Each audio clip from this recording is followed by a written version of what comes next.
reincarnated into another world, only to be reborn as the lowest life form imaginable, a slime.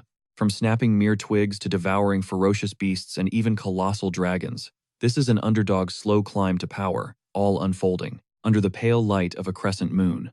A dark, swampy forest sprawls out below like a sea of shadows, stretching to the base of a towering mountain. In the far-off sky, the monstrous silhouette of a dragon carves its way through the clouds. Down on the ground, the air is suffocatingly humid, a world of rotting logs, black mire, and glowing spores that drift, like living dust, clinging to the bark of a gargantuan tree.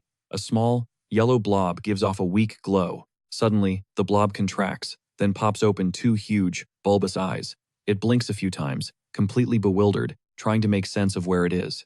Fragments of a memory surface. He was lying in bed, scrolling on his phone, reading a manhwa called Legend of Mushrooms, and wondering why the series never blew up. He drifted off to sleep, and then died. Now, back in this alien forest, the realization hits him like a truck. He's been isekai'd. His lumpy, pointed yellow body trembles from the shock, but the panic doesn't last.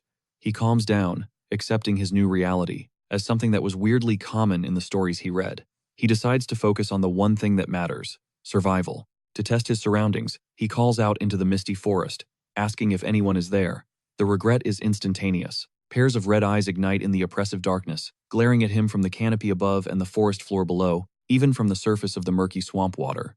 Giant mosquitoes drift through the heavy air, which is thick with toxic miasma, as a damp chill clings to everything. And yet, despite the nightmarish landscape, he feels bizarrely comfortable, almost as if he belongs here. Confused, he tries to figure out what, exactly, he has become.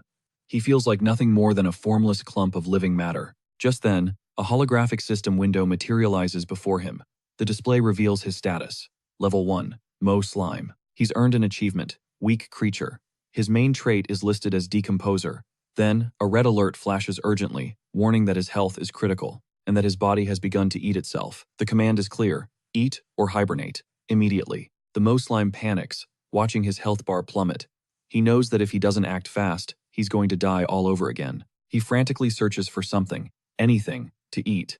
The system display keeps highlighting his Decomposer trait, practically screaming the solution at him.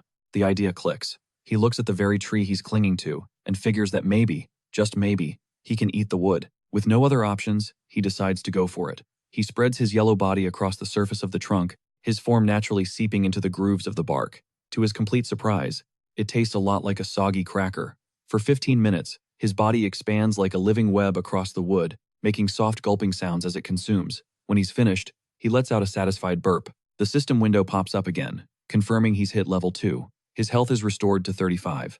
He gets another notification. He can't gain any more experience from dead wood for the next hour. He's also awarded 1 skill point and must choose between upgrading decomposition or puncture, having no idea what puncture even does. But, curious to try something new, he sinks the point into that skill. Puncture jumps to level 3, and yellow veins start pulsing throughout his entire body. He instantly understands its effect. The skill allows him to control his internal protoplasm. He's amazed that this knowledge just downloaded itself directly into his consciousness, especially since he doesn't even have a brain.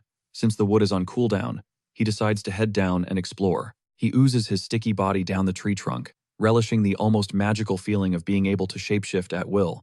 On the ground, he spots a huge purple mushroom. For a human, this would be a death sentence, but his slime instincts are screaming that this is a gourmet meal. He begins gliding toward the mushroom, instinctively calculating the shortest path, despite his slow speed. Slimes, it turns out, are efficient explorers, able to optimize routes better than many human engineers. Sneaking closer, he examines the fungus. Its stalk is covered in strange red splotches. Using his new skill, he stealthily wraps yellow tendrils around the stalk, climbing discreetly until he reaches the cap. Once on top, he spreads out, ready to feast. As he begins to eat, his mind starts to trip, plunging him into a vivid hallucination. He finds himself in a cozy cafe, walking toward a woman with pink hair who has her back to him. It's his online partner, whom he calls Pure Little Mushroom. She asks if he's the man she's been waiting for. In the fantasy, he appears as a man in a sharp suit with a slime for a head and confidently confirms that he is. But then the dream begins to corrupt. The woman turns around.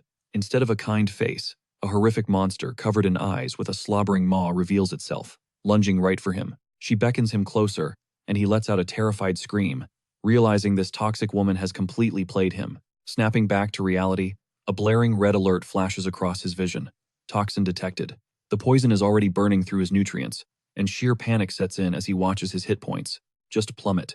Thinking fast, he tears off the part of his own body that's latched to the mushroom, sacrificing his own mass to contain the toxin. The gambit works. The system confirms the poison has been purged, but it came at a heavy cost. His max health is permanently nerfed, dropping to 17. Relieved but frustrated, he glares at the damaged mushroom and decides to back off for now. Slinking away, he mutters that General Slime is simply making a tactical retreat for the next battle. Determined to reclaim his lost health, he finds a safe tree stump and begins devouring the wood. After 15 minutes, the system notifies him that he gained no experience due to a time limit, but his health has been fully restored. He lets out another burp, feeling solid and full of energy. Perched atop the deadwood, he starts mapping out a new strategy to wear down the enemy piece by piece. The plan is simple: eat a part of the poison mushroom, retreat to the wood to heal before the toxin kills him, and then rinse and repeat, a war of attrition. Dubbing this his mountain-moving tactic, he returns to the mushroom with renewed determination and envelops the stem once more. As he repeats this cycle, new hallucinations flash through his mind. This time, the toxic woman looks completely exhausted. He reappears as a man in a suit and slaps a pair of handcuffs on her wrists. He taunts her, asking if she's finally ready to surrender after their 8th encounter. When the vision shatters, only a shriveled stump is left where the mushroom once stood. As he consumes the final piece, a system window materializes. It confirms his success and grants him experience points. He's also acquired a new skill, Poison Resistance, Level 1. He realizes this new resistance was the key to him enduring the poison for longer stretches during the fight. Still, he's slightly disappointed he didn't level up, as he was hoping for a bigger reward. Shaking off the frustration, he surveys the surrounding forest, which is packed with strange fungi just waiting for him. Without hesitating, he continues his feast, devouring a pipe cleaner mushroom. Its successful decomposition boosts him to level 3, and confirms that this particular type is safe. Starving for more power, he then turns toward a dangerous monk's hood mushroom. The fiery, toxin-loaded meal courses through his body like liquid fire, and the intense sensation brings an immediate reward. The system confirms his ascent to level 4, while his poison resistance climbs to level 2. Still, it's not enough to quench his ambition. Targeting a single enemy no longer feels worth his time. Spreading out like a yellow tide, he covers a massive cluster of white mushrooms and declares with silent conviction that every last one of them will become his nutrients. The feast is fast and ruthlessly efficient. When it's over, the system announces he's hit level 5, his max health now at 79. Immediately after, a cold, impersonal notice appears. He has reached the saturation point and will gain no more experience from consuming mushrooms for the next 24 hours. Satisfied and stuffed, he lets out a long burp before moving on. He covers his own body with the leftover mushrooms, sticking them to his gooey surface to take them on the go. He moves through the forest, carrying the colorful, poisonous fungi like their trophies. He murmurs to himself that they'll serve as both emergency rations and a type of armor. He compares his strategy to that of a crab that uses sea anemones for protection, convinced his brilliant disguise will scare off any creature that even thinks about eating him. The wind suddenly shifts. A deep hum resonates through the air, and a swarm of giant zombie wasps crests the tree line, hauling large chunks of red meat. Our protagonist dives into the tall grass, going perfectly still, trusting his poison camouflage will work, and that these terrifying insects won't spot him. As he watches, one of the wasps flies lower with its prize. Without any warning, a huge tongue shoots out of the shadows and snags the insect right out of the air. On a nearby log, a giant green frog greedily chews on the wasp. The protagonist is frozen solid, feeling a cold dread wash over him, knowing that another deadly predator has just entered the zone. The attack, however, enrages the swarm. The wasps drop their loot and descend on the frog as one. From the sketchy safety of the grass, our protagonist watches absolute chaos break loose. The frog is quickly overwhelmed by the sheer number of enemies. One wasp drives its stinger deep into its back, while another latches onto the amphibian's head, sinking its mandibles in for a vicious attack. The protagonist analyzes the scene and gets it instantly. A single wasp is weaker than the frog, but together, in these insane numbers, any advantage strength might offer is completely nullified. Slowly, fear gives way to opportunism. He wonders, could he possibly salvage something from the wreckage of this battle? The corpses of these monsters would surely grant way more experience than some rotten wood and poisonous fungi. The wasps keep swarming the giant green frog, stinging and biting without mercy. In a final, desperate move, the frog's throat pulses with a purple glow. It activates a skill called Reinforced Tongue, impaling several wasps in midair with blinding speed. The counterattack, however, barely makes a dent. More insects swarm its jaw, sinking in their mandibles. As the frog croaks in pure agony, our protagonist keeps watching, a silent witness to nature's brutal spectacle. Suddenly, a colossal shadow blankets the log. The frog looks up in confusion, barely managing to let out a sound, before it's completely annihilated. A predator descends with absurd velocity, spraying blood across the air. A gigantic bird is revealed, its feathers a deep crimson, and its tail long and serpentine. With terrifying ease, the creature pins the frog with its talons and tail. Then it lowers its head, and its glowing red eye locks directly onto our trembling protagonist. His mushroom camouflage is useless against this apex predator, and after witnessing one deadly monster after another, our protagonist simply gives up. He sarcastically invites the bird to just eat him already, mentally ranting about how this game is completely broken. His tiny reflection is captured in the creature's enormous pupil, making the insane power difference between them crystal clear. The bird tilts its head, sizing up the unappetizing little slime, and loses all interest. With a powerful leap, it launches itself into the sky. The shockwave from its takeoff is so violent it hurls our protagonist through the air. He tumbles wildly, taking 30 points of damage. As his makeshift mushroom armor shatters into pieces, slowly, silence returns to the forest. The leaves settle, and the crushing presence is gone. Beneath the crescent moon, the mountains and the forest seem peaceful, yet terrifyingly vast. Our protagonist slams onto a log, with only a few mushrooms still clinging to his body, trembling after the near-death experience. He contemplates his place in this cruel hierarchy. He visualizes a clear food chain, with the giant bird at the pinnacle, followed by beasts, animals, and insects. He realizes he's at the very bottom, even below, the plants, almost on the same level as the dirt itself. And yet, he understands that it was precisely this insignificant status that saved him. The power gap was so ridiculous that he wasn't even considered a snack. That fact alone is what preserved his life. He opens his status window. Level 5. Slime Mo, 79 health, 13 unassigned skill points. Decomposition at level 6, Pierce at level 3, and Poison Resistance at level 2. Despite the rapid growth, a wave of discouragement hits him. Even after leveling up 4 times in a single night, his title is still Weak Creature. Nothing has fundamentally changed. He wonders how a simple slime mo is supposed to survive in an environment this hostile. Exhausted, he lets out a sigh. He just wishes this was all a nightmare and he could wake up safe in his own bed. The night finally recedes as dawn's light filters through the forest canopy. Without warning, a viscous green liquid slides off the red cap of a mushroom above and drips directly onto his unsuspecting body. The substance reacts like a powerful acid, hissing against his yellow slime as damage counters pop up non-stop. He screams in agony, desperate to escape the searing, burning sensation. He activates a new skill, Explosion. His internal cytoplasm is instantly stimulated, generating a violent, propulsive force. The blast launches him far from the log, scattering his collection of mushrooms as he hits the ground. He quickly pulls himself together and looks back, searching for his attacker. A large, white snail with a red shell is slowly moving across the wood. The creature ignores the chaos and spits a stream of acidic liquid onto a nearby mushroom. The acid dissolves the fungus in seconds, transforming it into a green, pasty sludge. The snail slurps up its meal with relish as our protagonist watches in disgust, mentally dubbing it a stinky snail. After it finishes, the snail looks up. Its eye stalks retract as it notices the furious slime mo. Our protagonist is seething with indignation. Tasting his food would have been annoying, but dripping acid saliva on his body and nearly disfiguring him is unforgivable. Still, the snail just stares at him with wide, innocent eyes, letting out a pitiful sound, as if it were completely harmless. Our protagonist tries to stay mad, telling the creature not to play the victim, or try to manipulate him with its cuteness. In response, the snail flops down next to a mushroom, looking deeply dejected, and continues to whimper pathetically.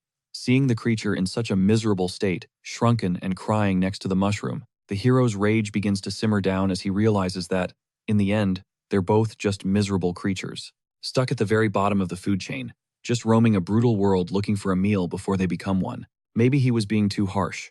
With a tired sigh, he decides to just let the whole thing go. He signals to the snail that he's not trying to make its life harder, telling it to go on and eat its fill. After all, there are plenty of mushrooms to go around. The snail's reaction is instant. It perks right up, making happy little noises. While it celebrates getting permission, the acidic creature slurps up the liquefied mushroom as our hero watches in silence. He lets his imagination wander and starts to wonder if this might be the beginning of one of those cliché friendships. You know, the kind you see in comedy mangas that sparks up right after a fight almost breaks out. He starts daydreaming about an impossible future, one where they join forces, combining their strengths to boost their chances of survival. The fantasy spirals out of control, fast. He pictures them evolving together, unlocking powerful humanoid forms, and one day fighting back to back. They would face off against some epic demon king, winning because of the unbreakable bond they had forged. Convinced that having allies is the only way to make it in this savage world, he decides to act. He approaches the white snail and proposes they form a party. Since they're both low-level monsters, he suggests they squat up and watch each other's backs. In return, he promises the snail will never run out of mushrooms. The creature lets out an adorable sound, but instead of a friendly gesture, it suddenly just hurls. A massive torrent of yellow, acidic bile sprays directly onto our hero. The attack catches him completely by surprise. Pain erupts through him as he takes 12 points of damage, his health dropping to 62. And through the searing burn, a bitter realization hits him like a truck. His whole fantasy was just childish. In this world, monsters don't care about feelings or friendships. There's only one simple, brutal rule: eat or be eaten. He now sees he was totally duped by the snail's pathetic act. Realizing this thing is far more dangerous than it appeared, the protagonist decides to make a run for it. He bolts, while the creature is momentarily busy slurping up its own acidic vomit. But then, the snail's head shoots up. It spots his escape attempt and whips around, immediately giving chase. It has no intention of letting its prey get away. Desperate to survive, our hero dumps all his remaining skill points. He levels up his sting ability from level 3 to level 4. Mentally screaming that he's going all in, he surges forward with a newfound burst of speed. Two slow creatures are now locked in a frantic chase along the tree trunk. To his absolute frustration, he realizes that, even with the upgrade, the stinking snail is perfectly matching his speed. The creature readies another attack. Its body contracts, building up pressure before it spits a massive ball of corrosive fluid. The acid liquor skill activates. The attack is a direct hit. The pain is devastating. 27 points of damage scorch his yellow body. He is physically blown into two separate puddles. Dazed, he briefly wonders if his consciousness automatically stays in the bigger half of his body, but he shoves the thought aside. This is no time for philosophy, not when death is looming over him. The snail towers above, letting out a terrifying shriek. Its mouth splits open, unveiling teeth as sharp as razors, completely shattering the image of the creature, the adorable one it was pretending to be. Without hesitation, it plunges its face into the slime puddle and begins to devour him. As he's being eaten, the mold slime grits his teeth and endures the agony, telling himself he has to survive this moment, so he can get his revenge later. The snail swallows a huge mouthful of yellow goo and pauses for a second. Its eyes begin to glow with a menacing red light. It's not finished. It intends to consume everything. In one last desperate act, our hero stealthily stretches out a tentacle, wrapping it around the stem of a purple poison mushroom nearby. As the snail lunges forward again with its jaws gaping wide, the protagonist triggers his explosion skill. The sudden propulsion launches his body forward, ramming the poison mushroom directly down the creature's open gullet. The snail bites down hard on the toxic fungus. The effect is immediate. Purple veins erupt under the snail's white skin. As the poison floods its system, it writhes in agony, foaming at the mouth, until its body finally collapses onto the ground. Lifeless, the system flashes a victory notification, granting him enough experience to level up from 5 to 6. Catching his breath, he reflects on his strategy. He had noticed the snail always used its acid to melt the mushrooms before eating them. That could only mean one thing: it didn't have enough poison resistance to ingest them raw. Forcing that toxic mushroom straight down its throat was the perfect way to exploit its fatal weakness. Standing over the acid snail's corpse, the mold slime laughs, riding the high of his first monster kill in this brand new world. He's curious to see what rewards he'll get for decomposing the creature. He slithers his yellow, gooey body over the snail's pale flesh. He recoils almost instantly. The texture is disgustingly sticky. The stench is repulsive. He tries to hype himself up, telling himself to treat it like beef or some exotic French delicacy. Then, he activates his decompose skill. The moment he gets a taste, sheer horror washes over him. It's a salty and sour nightmare, with a texture that feels like a thick glob of mucus. He screams internally, gagging from the revulsion as he cancels the process. A system window flashes. It informs him that the decomposition failed, and he earned 0 experience points. He stares at the mangled corpse. Just tossing it would mean wasting a victory he literally risked his life for. He remembers his core mission: get stronger. He quickly accepts that he can't afford to be a picky eater. He decides to just power through it. He pinches his non-existent nose and forces himself to continue. The forest echoes with miserable, gagging sounds. As he struggles to choke down the vile meat, his body writhing in a chaotic mess of slime. He mixes the snail flesh with some nearby mushrooms and keeps going. When he's finally done, the system declares the decomposition complete. He earns enough experience to level up from 6 to 7, and his body fully regenerates.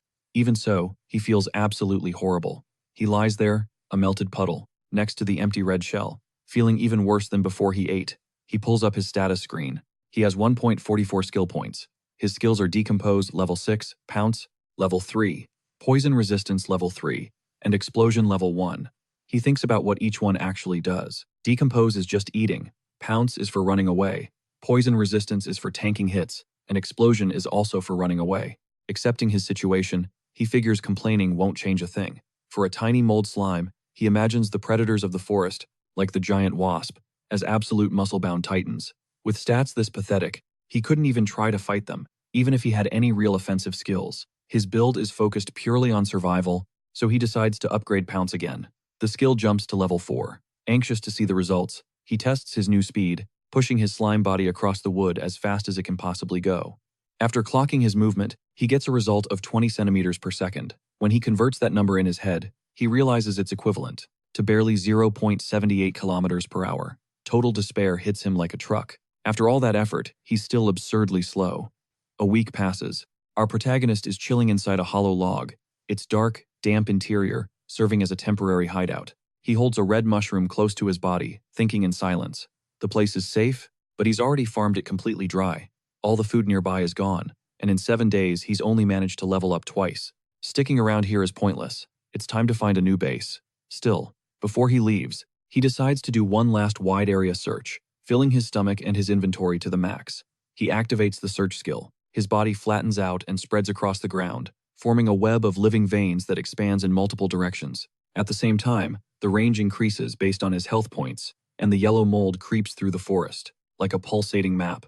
The system notifies him that 3 white mushrooms have been stored inside his body. He extends the network even further, picking up 6 small grass mushrooms with the precise control of his own form. He reminds himself that he can either store items or decompose them instantly, choosing whichever option is more efficient. He proves it by surrounding a patch of blue mushrooms, consuming them one by one. Then he envelops a large blue mushroom. The system confirms the decomposition, awards the experience, and announces that his poison resistance has leveled up to 4. Hyped, he pushes the range of his search out again. Suddenly, his yellow tentacles make contact with something red and rigid. The system alert flashes in the same instant. The target cannot be decomposed. Before he can react, a sharp pain explodes through him, dealing 9 points of damage. He immediately retracts his body, annoyed, to realize he's stumbled upon another one of those enemies. The attacker spits a corrosive green liquid, using its acid liqueur skill. The mold slime gets grazed by the attack and takes another 7 points of damage, but he feels a sense of relief when he realizes that his improved speed helped him dodge the worst of it. The enemy is another acid snail.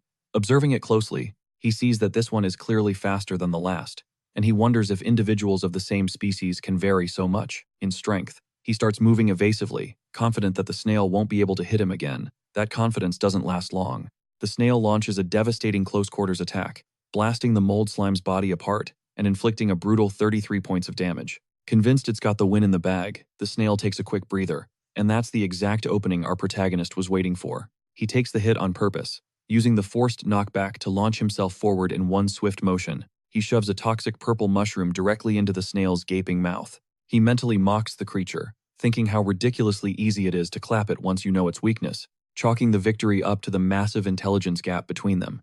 The plan works instantly. The acid snail begins to convulse as poison floods its system. Wasting no time, the miasma slime consumes its defeated enemy, once again stomaching the horrific taste of its flesh. The system rewards him for the kill, bumping him up from level 9 to level 10. He settles into a quivering pile, feeling absolutely sick from the meal, but he has to admit that the insane amount of experience gained from killing monsters makes it all worth it. After a moment, he leaves the acid snail's red shell behind and continues on through the grassy forest. As he moves, a rustling sound echoes from the tall grass ahead. Assuming it's just another weak snail, he arrogantly commands the hidden creature to reveal itself. The answer freezes him solid. What emerges from the greenery isn't a snail, it's a terrifying, gigantic centipede with countless blade-like blue legs. The miasma slime is paralyzed. The creature casts an overwhelming shadow over him as it flexes its legs, in a rhythmic, menacing motion. Gripped by pure terror, he ducks behind a rock, trembling as he realizes the massive mistake he just made. As the centipede hunkers down, ready to strike, he panics and falls back on the one strategy that had worked before. He holds out a poison mushroom and screams at the monster to back off. That hope lasts for about a second. The centipede's razor-sharp mandibles slice the mushroom clean in two before it could even be swallowed. The protagonist watches in disbelief as the severed mushroom pieces fall to the ground. His one-trick pony strat is useless against this foe. The centipede lunges, activating a skill called Myriad Blade Strangulation. Its long body coils around the yellow slime, squeezing with immense pressure. The bug's head burrows into the ooze, trying to bite and tear the protagonist apart, but something is wrong. The centipede thrashes but isn't doing any damage. And in that instant, the miasma slime gets it. His liquid body is immune to blades and constriction. The predator had, without realizing it, just become the prey. Calmly, the protagonist envelops the trapped centipede and begins to devour it. The system awards him experience points, and he gratefully accepts them as he consumes the insect whole. Fired up by the victory, he continues his hunt. He spots a large green beetle resting on a rock. A moment later, he tries to attack a flying wasp, but can only lament the fact that he's still too short to reach it. Then he sees a cockroach and, out of pure disgust, decides to let it live. He is simply not eating that. Sometime later, he's cruising through the forest in high spirits, humming to himself while carrying a red mushroom in his mouth. He pulls up his status window and checks out his impressive growth. He's now a level 13 miasma slime with 157 hit points. His skills have also seen a major boost, with Sting at level 8 and Poison Resistance at level 5. Leaning against some soft moss, he feels genuinely satisfied. Ever since he started eating meat, his levels have absolutely skyrocketed.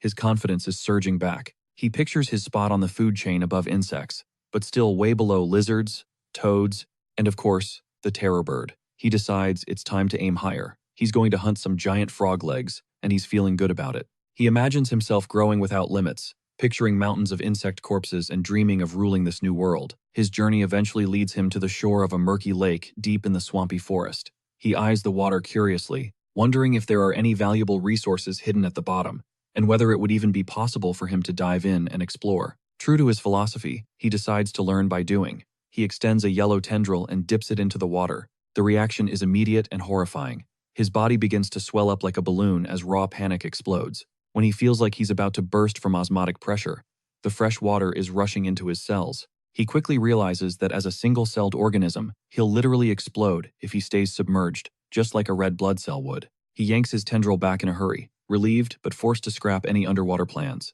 Just then, bubbles begin to rise from the lake. The surface churns, and a large, dark green shell slowly emerges from the depths. Confused, and on high alert, the protagonist identifies the creature.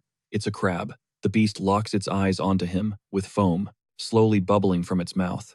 Amidst the tension, the protagonist's hunger rears its treacherous head. After a steady diet of disgusting bugs, the mere thought of a proper meal, steamed crab has him practically drooling. Trying to look non-threatening, he calls out to the crab from the shore with a friendly vibe, as if he's trying to squat up. The crab, however, totally ghosts him. Instead, it just scuttles onto a steep rock, jutting out of the water, and there it sits, motionless, just blowing bubbles.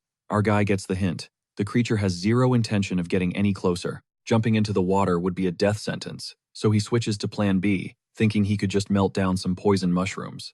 Then he'd pour the toxic cocktail into the lake and take the crab out from a safe distance. But he gets an answer before he can even make a move. The giant swamp crab puffs up its body and unleashes a furious blast of bubbles, firing a high-pressure water jet from its mouth. The attack slams into our slime with brutal force, launching him backward, and it deals a solid 25 points of damage. He's completely shocked that a simple water attack could wound him so badly. The crab fires again, and our slime tries to dodge, but he still gets clipped for another 10 points of damage. As he frantically retreats, he slides behind a huge tree, using the trunk as a shield against the relentless barrage. Shaking and gasping for air, he realizes this enemy is on a completely different level than the bugs he's been hunting. Charging in now would just make him an easy target, so he decides to hide and wait it out, hoping the crab will eventually lose interest. A sudden, massive splash echoes as the crab leaps from its rocky perch. Our protagonist peeks from behind the tree, thinking for a split second that the monster is finally giving up. That relief is short-lived. To his absolute horror, the giant swamp crab crawls out of the water and starts moving onto dry land. Its pincers snap aggressively as it activates a dash, skittering sideways with shocking speed to close the distance. Our guy watches in total shock as the predator barrels toward his hiding spot. Realizing the crab fully intends to eat him, he panics and frantically scrambles up the tree trunk. He clings to the bark, and as he looks down, he feels a brief spark of relief, thinking his climb will let him dodge the water attacks. He can't help but reflect on how fast the tables have turned from hunter to hunted. Before he can catch his breath, a hiss from directly above grabs his attention. He looks up and sees a massive, pale spider. It has glowing red eyes, and it's slowly lowering itself toward him. Feeling completely unthreatened, the protagonist just waves a tentacle. He dismissively orders the spider to get lost. After all, he's a little busy with the crab. Arrogantly, he even warns the spider not to be ungrateful. He boasts that he's already eaten plenty of insects just like it. The spider doesn't back down. It hisses aggressively, its red eyes flaring. They're glowing with raw, murderous intent. Suddenly, it activates Arachnid Strike. Its front leg slashes down like a blade with blinding speed. To his utter astonishment, the attack slices clean through his body, tearing off a huge chunk of goo and dealing a whopping 30 points of damage. The spider snatches the severed slime and devours it without a second thought. Our protagonist is just completely stunned. He thought he was immune to slashing attacks. A status window pops up, revealing the level 16 monster spider. It possesses level 8 swordsmanship. Before he can even process that info, a high-pressure jet of water smashes into the tree trunk just inches away from him. The splashback alone hits him, dealing another 17 points of damage. He realizes with dawning horror that he's trapped between two deadly predators, the blade-wielding spider above him and the water-blasting crab below. Looking at the spider blocking his escape path, he curses his miserable luck. Tears well up in his eyes as he realizes he's stuck in another no-win situation. On the ground, the giant swamp crab takes aim again and fires another volley of bubbles at the tree. Our protagonist dodges at the very last second. The jet of water misses its target and hits the monster spider square in the face. The force of the impact knocks it clean off the trunk, sending it crashing violently to the ground. Furious about the unexpected attack, the spider immediately retaliates, shooting a stream of white web directly at the crab. The spider silk wraps around the giant swamp crab's body, hindering its movement. Seizing the opening, the spider lunges, and it uses Arachnid Strike again on the enemy's hard shell. The crab responds by activating Shell Crust. Its shell hardens to block the attack. It then counterattacks with Crust Pincer, shattering parts of its own claws. It tries to crush the spider, while the spider uses Spider Silk Control to nimbly dodge the assault. The crab is getting furious, enraged by the sticky webs gumming up its pincers.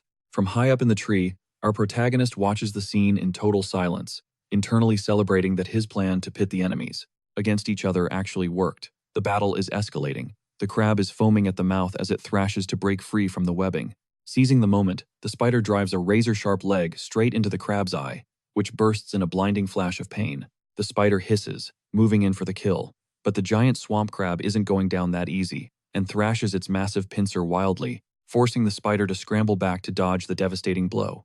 The nimble arachnid beast launches itself into the air, effortlessly dodging the crab's clumsy swings that just slam into the dirt. The crab struggles, one of its gigantic pincers, hopelessly snarled in a thick, white cocoon of silk. Sensing its opponent is stuck, the spider kicks its silk control ability into overdrive, darting around with insane speed as it completely cocoons the crab's shell in a webbed prison. In mere moments, the crab is completely encased, utterly helpless. The spider scuttles onto its shell, ready to claim its victory. Watching from a nearby tree, our protagonist is completely floored. He's thinking the stinky crab looks like some prepackaged grocery store special, amazed to see a smaller creature completely flip the script on a way bigger predator. The spider looms over the crab's face, drooling, ready for its meal.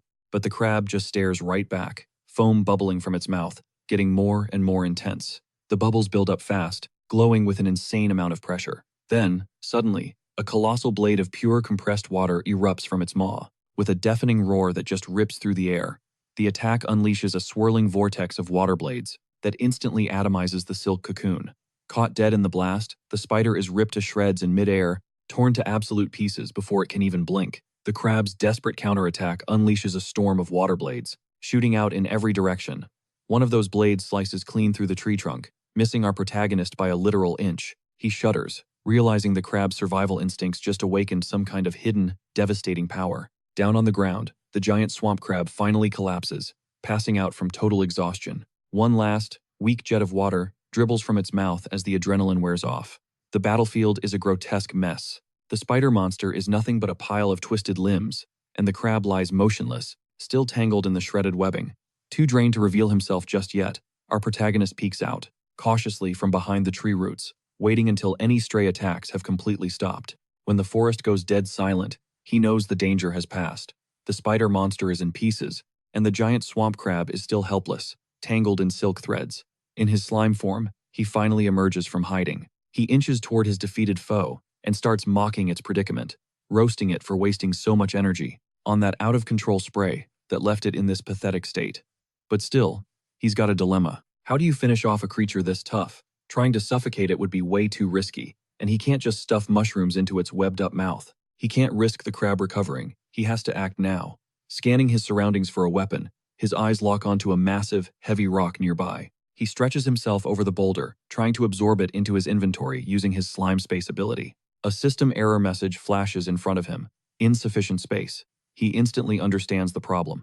His inventory capacity is linked to his hit points, and they're way too low after that insane fight to hold something that big.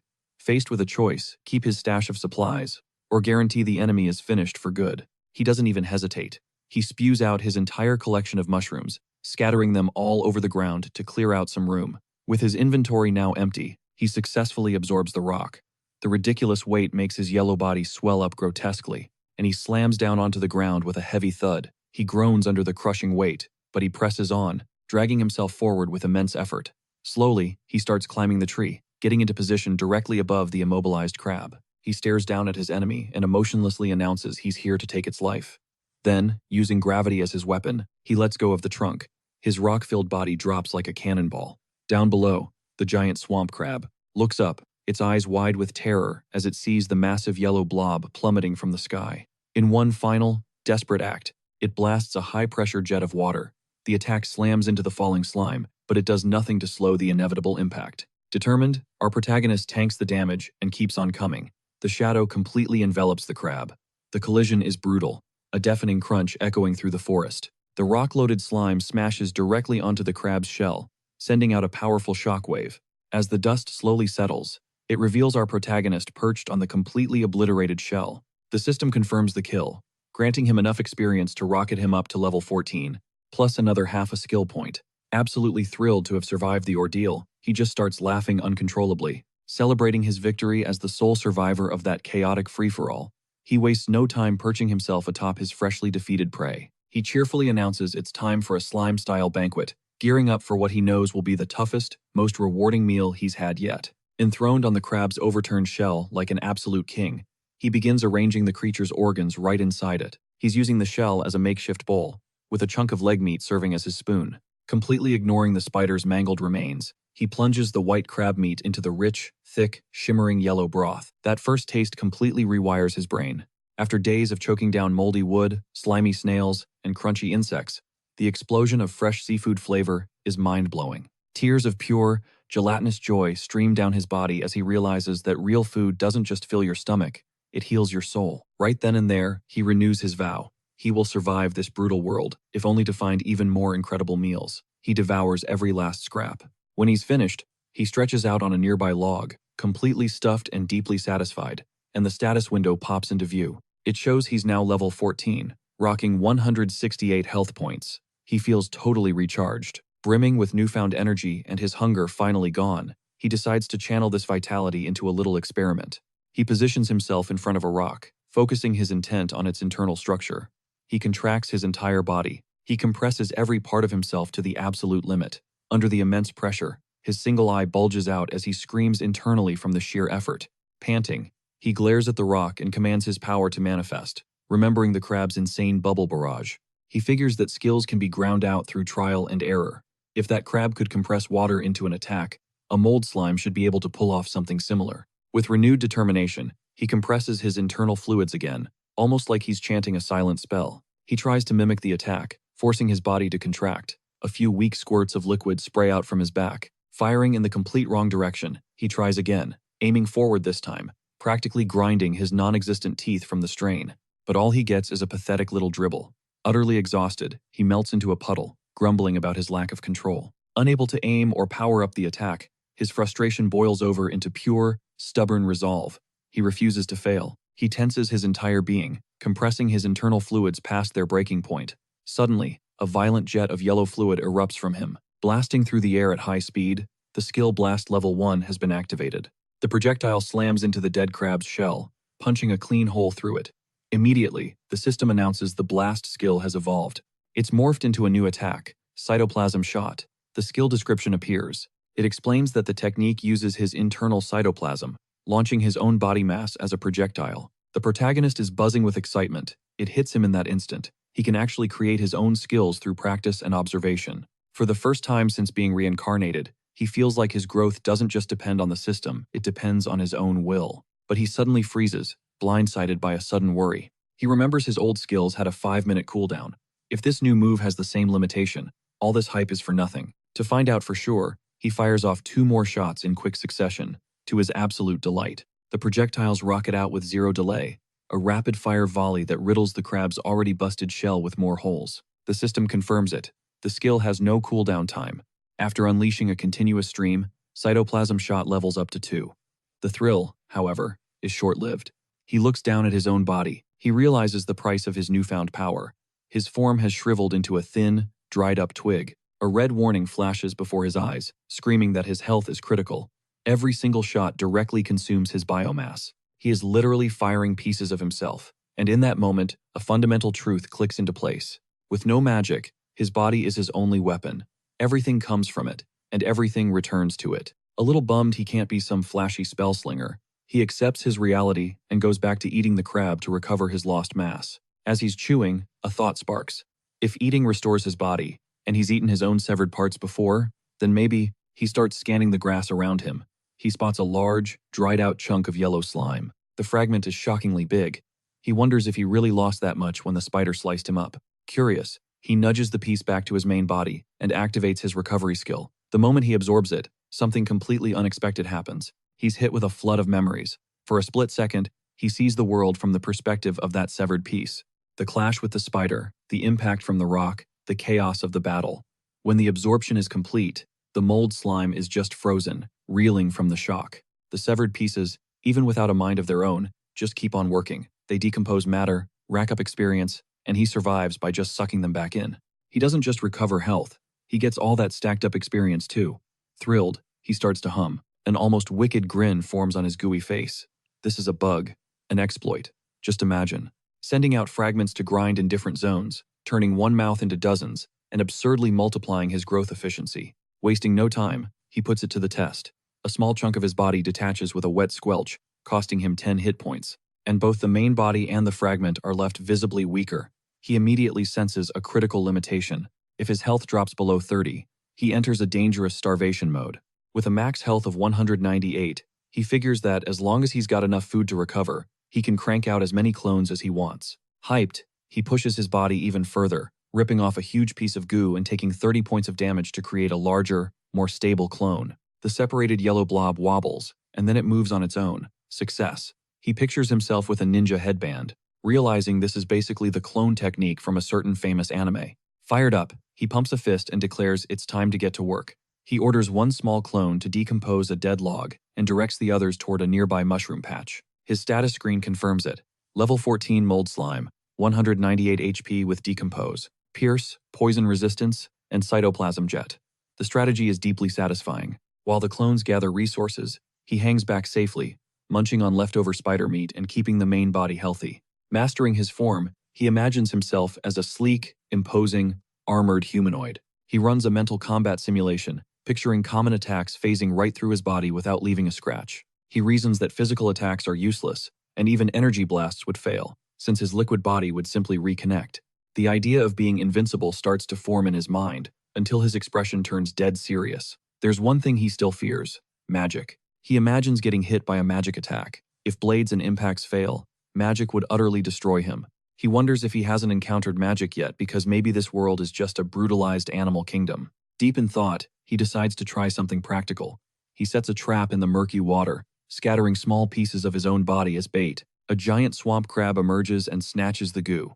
Behind it, others follow the yellow trail toward the shore, completely clueless that they're walking into a kill zone. The crabs keep feeding, moving deeper and deeper into the grass. High above, clinging to a tree, he watches in silence. When they all gather under the branch, the crabs look up. Far too late. He shoves the branch hard. Gravity does the rest. The log plummets and crushes the crabs instantly. He celebrates from his perch as the system notifications pop up. Defeating 6 crabs at once levels him up from 14 to 15. He climbs down, finishes off the survivors with a rock, and begins the feast. After decomposing the meat and fully restoring his health, he looks at the clean shells on the ground, satisfied with his insane farming efficiency. Now stronger, he decides it's time for combat training. He props a crab shell against a rock to use as a target, imagining himself as a legendary gunslinger. He mentally calls out a skill named Plasmodial Barrage. Next, he fires a high-speed volley of yellow goo projectiles. The impacts are fast and violent, leaving the target smoking. The system announces that Cytoplasm Jet, Plasmodial Barrage, leveled up from 5 to 6. The price hits him immediately. Our protagonist looks shriveled and dry, his health dangerously low. He frantically scarfs down a mushroom to escape the self-cannibalism state. After 2 days of intense training, he analyzes the results. His power and accuracy have increased dramatically. However, he's found a clear limit. He can only fire about 30 shots before putting his own life at risk. He needs to make his attacks more lethal without spending more of his own body mass. While holding a poison mushroom and a rock, an idea sparks. If he wraps the projectile with a poison mushroom, he can inflict toxic damage from a distance. If he wraps a rock inside the goo, the physical impact will be absurdly higher. He tests it immediately. He fires a stone-infused shot. The impact creates a loud, violent crack, splintering the target. Satisfied, he declares himself a genius for creating such versatile ammunition. A faint tapping sound interrupts his celebration. He notices a strange light glowing from inside a hollow tree nearby. He squints his eye, curious, wondering if it's a bird or a firefly. Driven by curiosity, he creeps toward the tree to investigate the strange sound. He carefully climbs the trunk and leans his body in, peering directly into the glowing hole. The shock is instantaneous. Inside, staring right back at him without blinking, is a glowing blue owl with a spectral appearance. Its magical aura pulses in the air like an invisible blade, crushing and cold. Panic explodes in his mind. His worst fear has finally come true, a monster that uses magic. He's frozen in terror. He internally screeches and hurls himself from the tree, clawing desperately through the dirt, positive he's about to be smoked by some lethal spell at any moment. But the owl doesn't give chase. It remains perfectly still, perched inside the hollow log, silently watching him bolt. This was no ordinary beast, it was a magic skill. Symbiotic scratch. Far from there, a human woman scopes out the forest, using her own hand like a spyglass. Her right eye pulses with the same blue light as the owl's, revealing she is sharing the creature's vision. She's riding a massive, armored boar alongside 2 other adventurers. When a bearded man asks if she found anything, she lowers her hand and casually replies that she saw nothing important, just some bizarre little monster. The group starts moving through the woods again. The pink-haired scout points out how strange it is that they haven't encountered any high-level monsters. The bearded warrior orders Little Still to take point and stay sharp, worried that their magical connection to the guildmaster might be disrupted. Meanwhile, Mofo the Slime is booking it in a full-blown panic, totally convinced the owl clocked him. He thinks he just aggroed a magic user. He knows, deep down, he stands 0 chance against that kind of foe.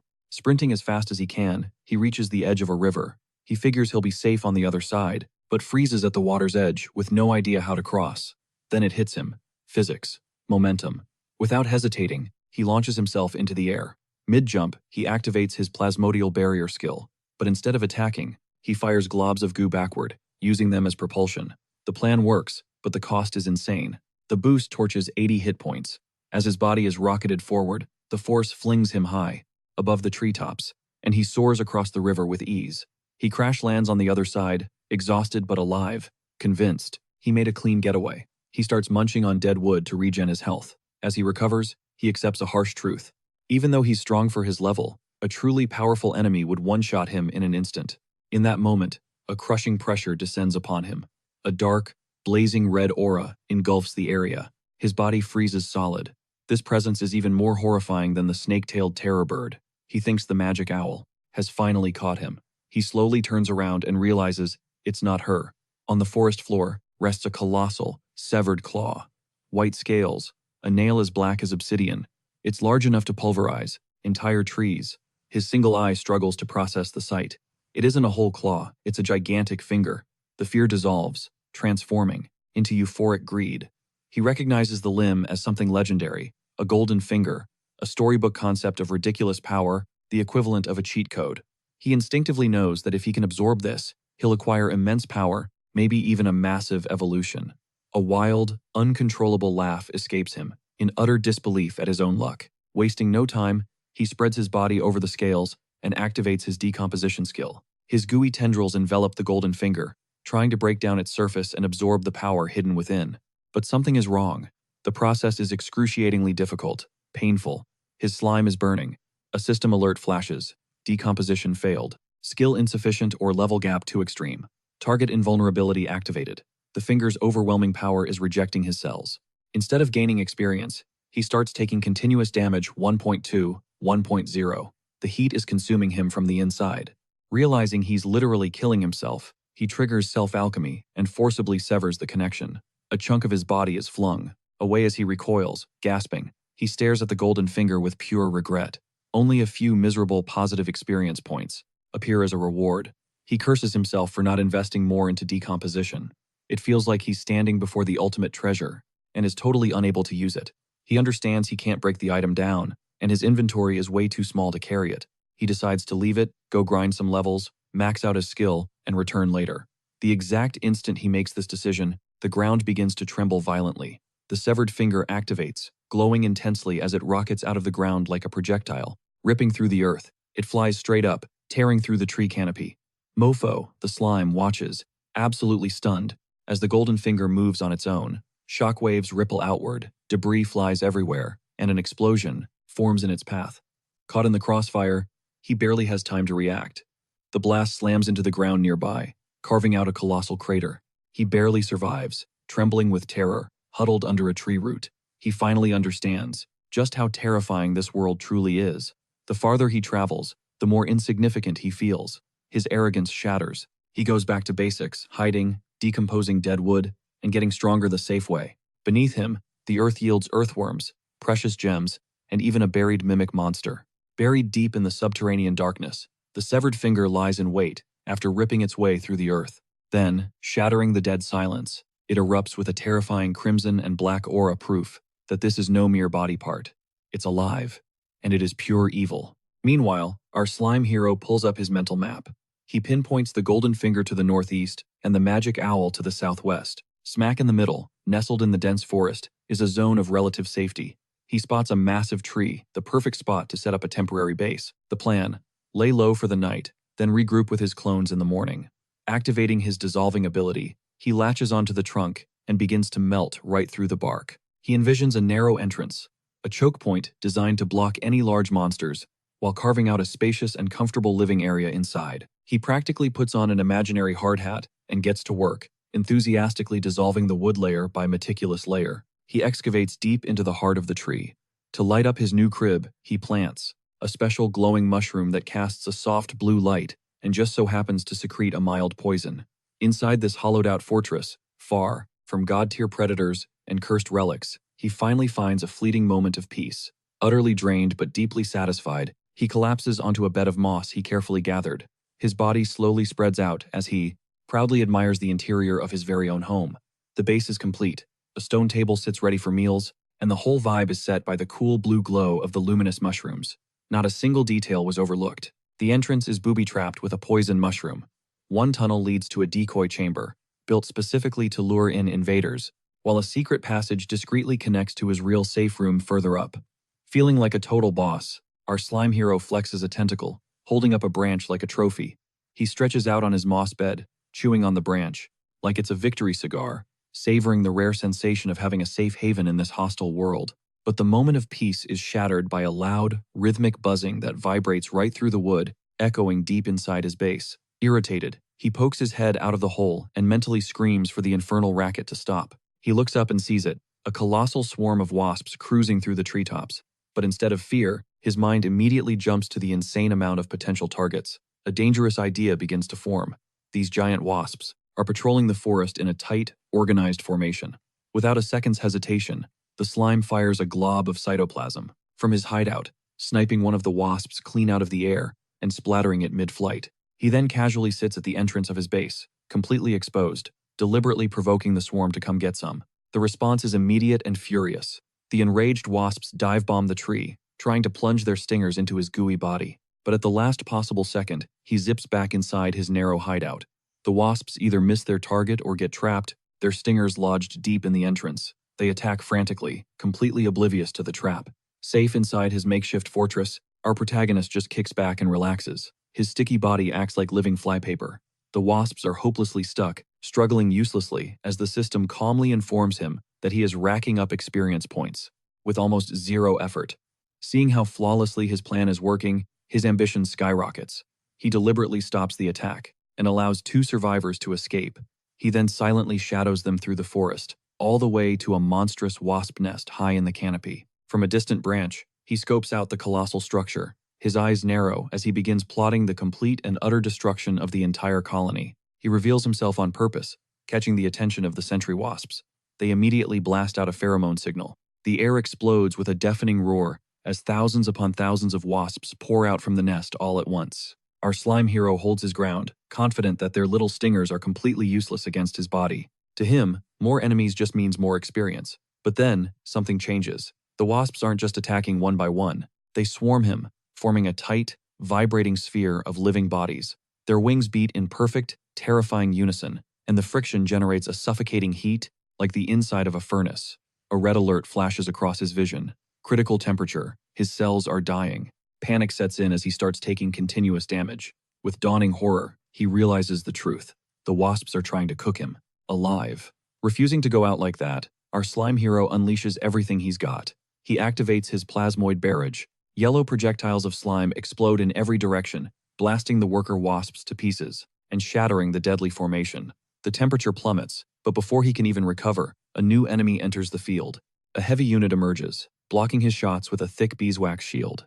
The armored insect just plows forward, its amber shield effortlessly deflecting the once lethal attacks. The slime clings to the branch, completely alarmed. His eyes fly open as he realizes that the hive guards are on a whole different level. On a whole other level than the scouts he faced before. But then his core freezes. Standing out from the swarm is a white-haired wasp, gripping a wooden staff. It raises the staff, conjuring a glowing magic circle. The skill activates high above its head, swarm summoning. An entire army plummets from the hive like a living rainstorm. He instantly clocks the enemy's command structure. Worker wasps, defensive guard wasps, and their commander, the wasp mage. A cold dread washes over him. An evolved type, an enemy wielding magic, his absolute worst nightmare, made real. The wasp mage issues a chilling command. Armored guard wasps dive bomb him, moving in for the kill. He unleashes everything he's got. The plasmoid barrage erupts once more, launching searing yellow fluid into the sky. The shots rip through the forest canopy, detonating insects mid-air. His assault is effective, but the sheer numbers are just overwhelming. He's forced to spam his attack. Each shot drains 10 hit points, his body visibly shrinking with every blast. To keep from dying, he improvises on the fly. Anchoring himself to the branch, he activates Decompose, siphoning nutrients directly from the wood beneath him. He's now regenerating 10 hit points per tick, perfectly countering the cost of his attack. The assault continues. Infinite ammo. But the pressure is still on. One of the guards throws up its wax shield, deflecting his shots again.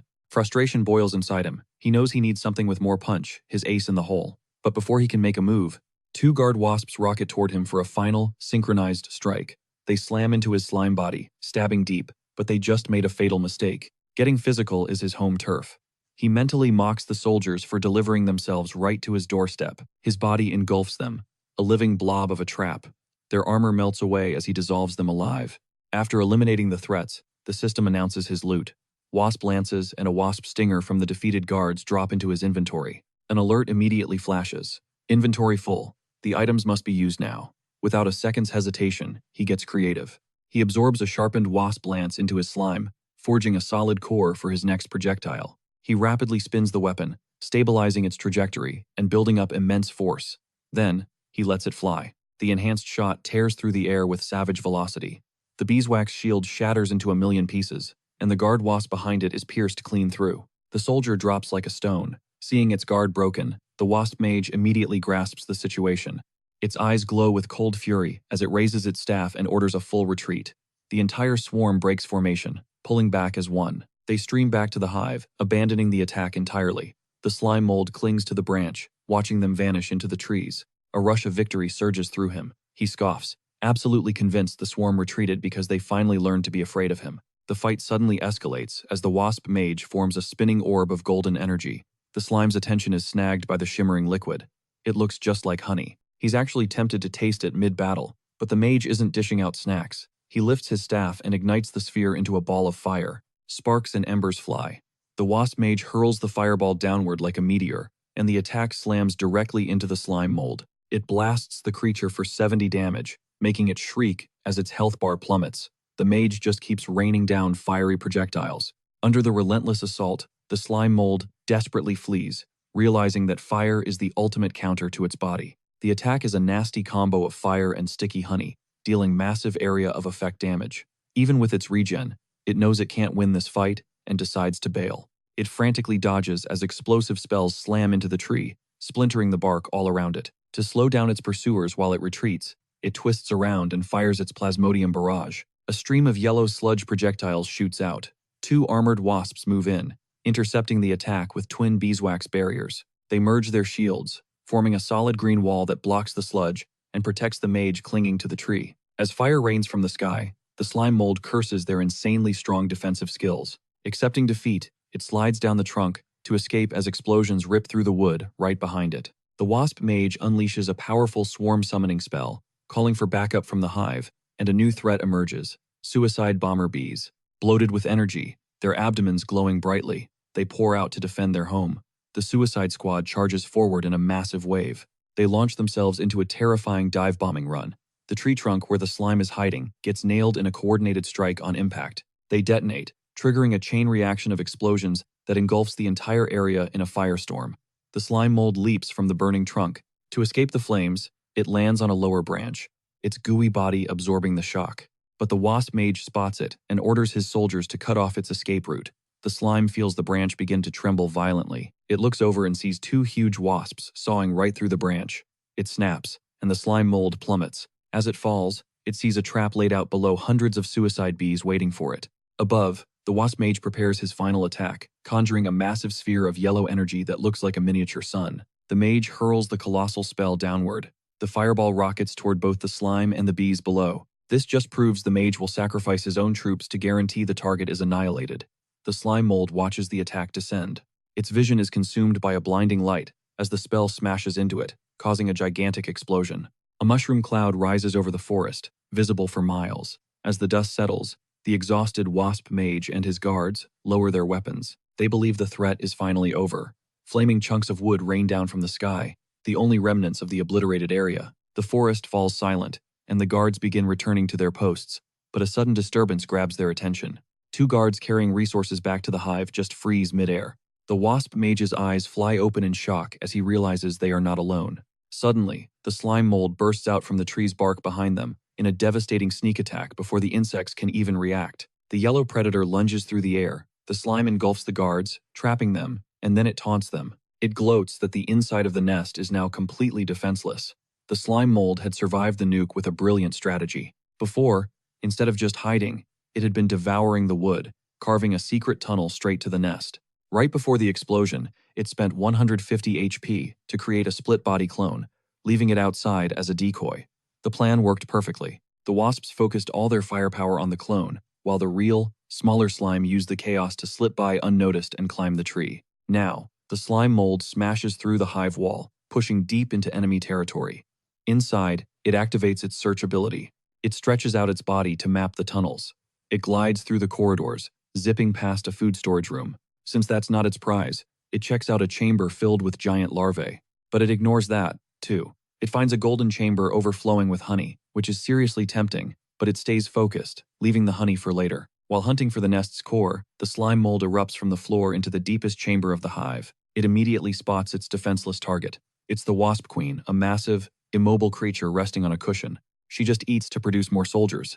The invasion finally alerts the defenders. The guards and servant wasps whirl around. They realize their defenses have been completely bypassed. The royal guard, led by the furious wasp mage, confronts the intruder with glowing red eyes. The slime crawls onto the queen's abdomen, holding a rock above her head.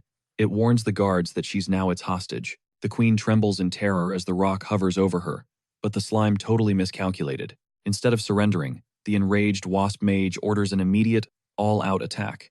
The guards obey, charging forward to kill the intruder, completely ignoring the risk to their own queen. The slime's single eye flies wide open. He realizes the negotiations just imploded, and there's only one way this can end now. He smashes the stone down with all his might, brutally crushing the queen. The M-Wasp freezes, completely paralyzed by shock, forced to witness the absolute annihilation of the colony's heart. The effect is instantaneous. Outside, thousands of wasps suddenly lose their ability to fly and just plummet from the sky. Inside the nest, the mages and guards simply collapse. The slime explains that the queen was nothing more than a host machine, and without her, the entire swarm just perishes. He stands over the queen's dead body, completely disappointed. The talks failed, and now the whole colony is dying around him. A system notification pings, announcing he's jumped from level 15 to 17.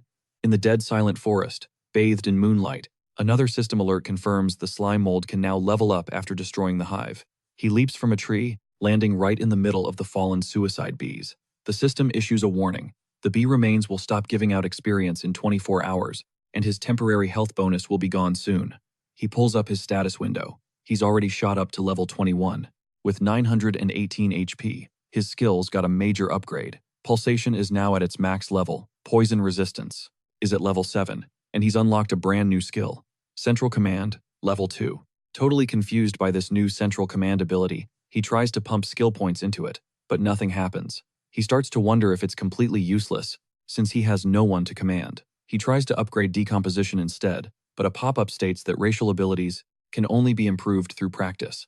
Annoyed that he's already maxed out Pulsation, he suddenly notices that the boost in health also expanded his inventory space. His inventory is now jam-packed with glowing wasp monster honey. The description claims it restores a massive 400 HP, making it an insanely valuable treasure. Utterly exhausted from the raid, the slime mold slumps onto the grass, gasping for air, all alone under the pale glow of the moon. Surrounded by a graveyard of dead insects, he wonders why he's feeling such complex emotions when he's just a slime. He doesn't even have a heart. He thinks back on his journey, recalling the enemies he devoured just to stay alive.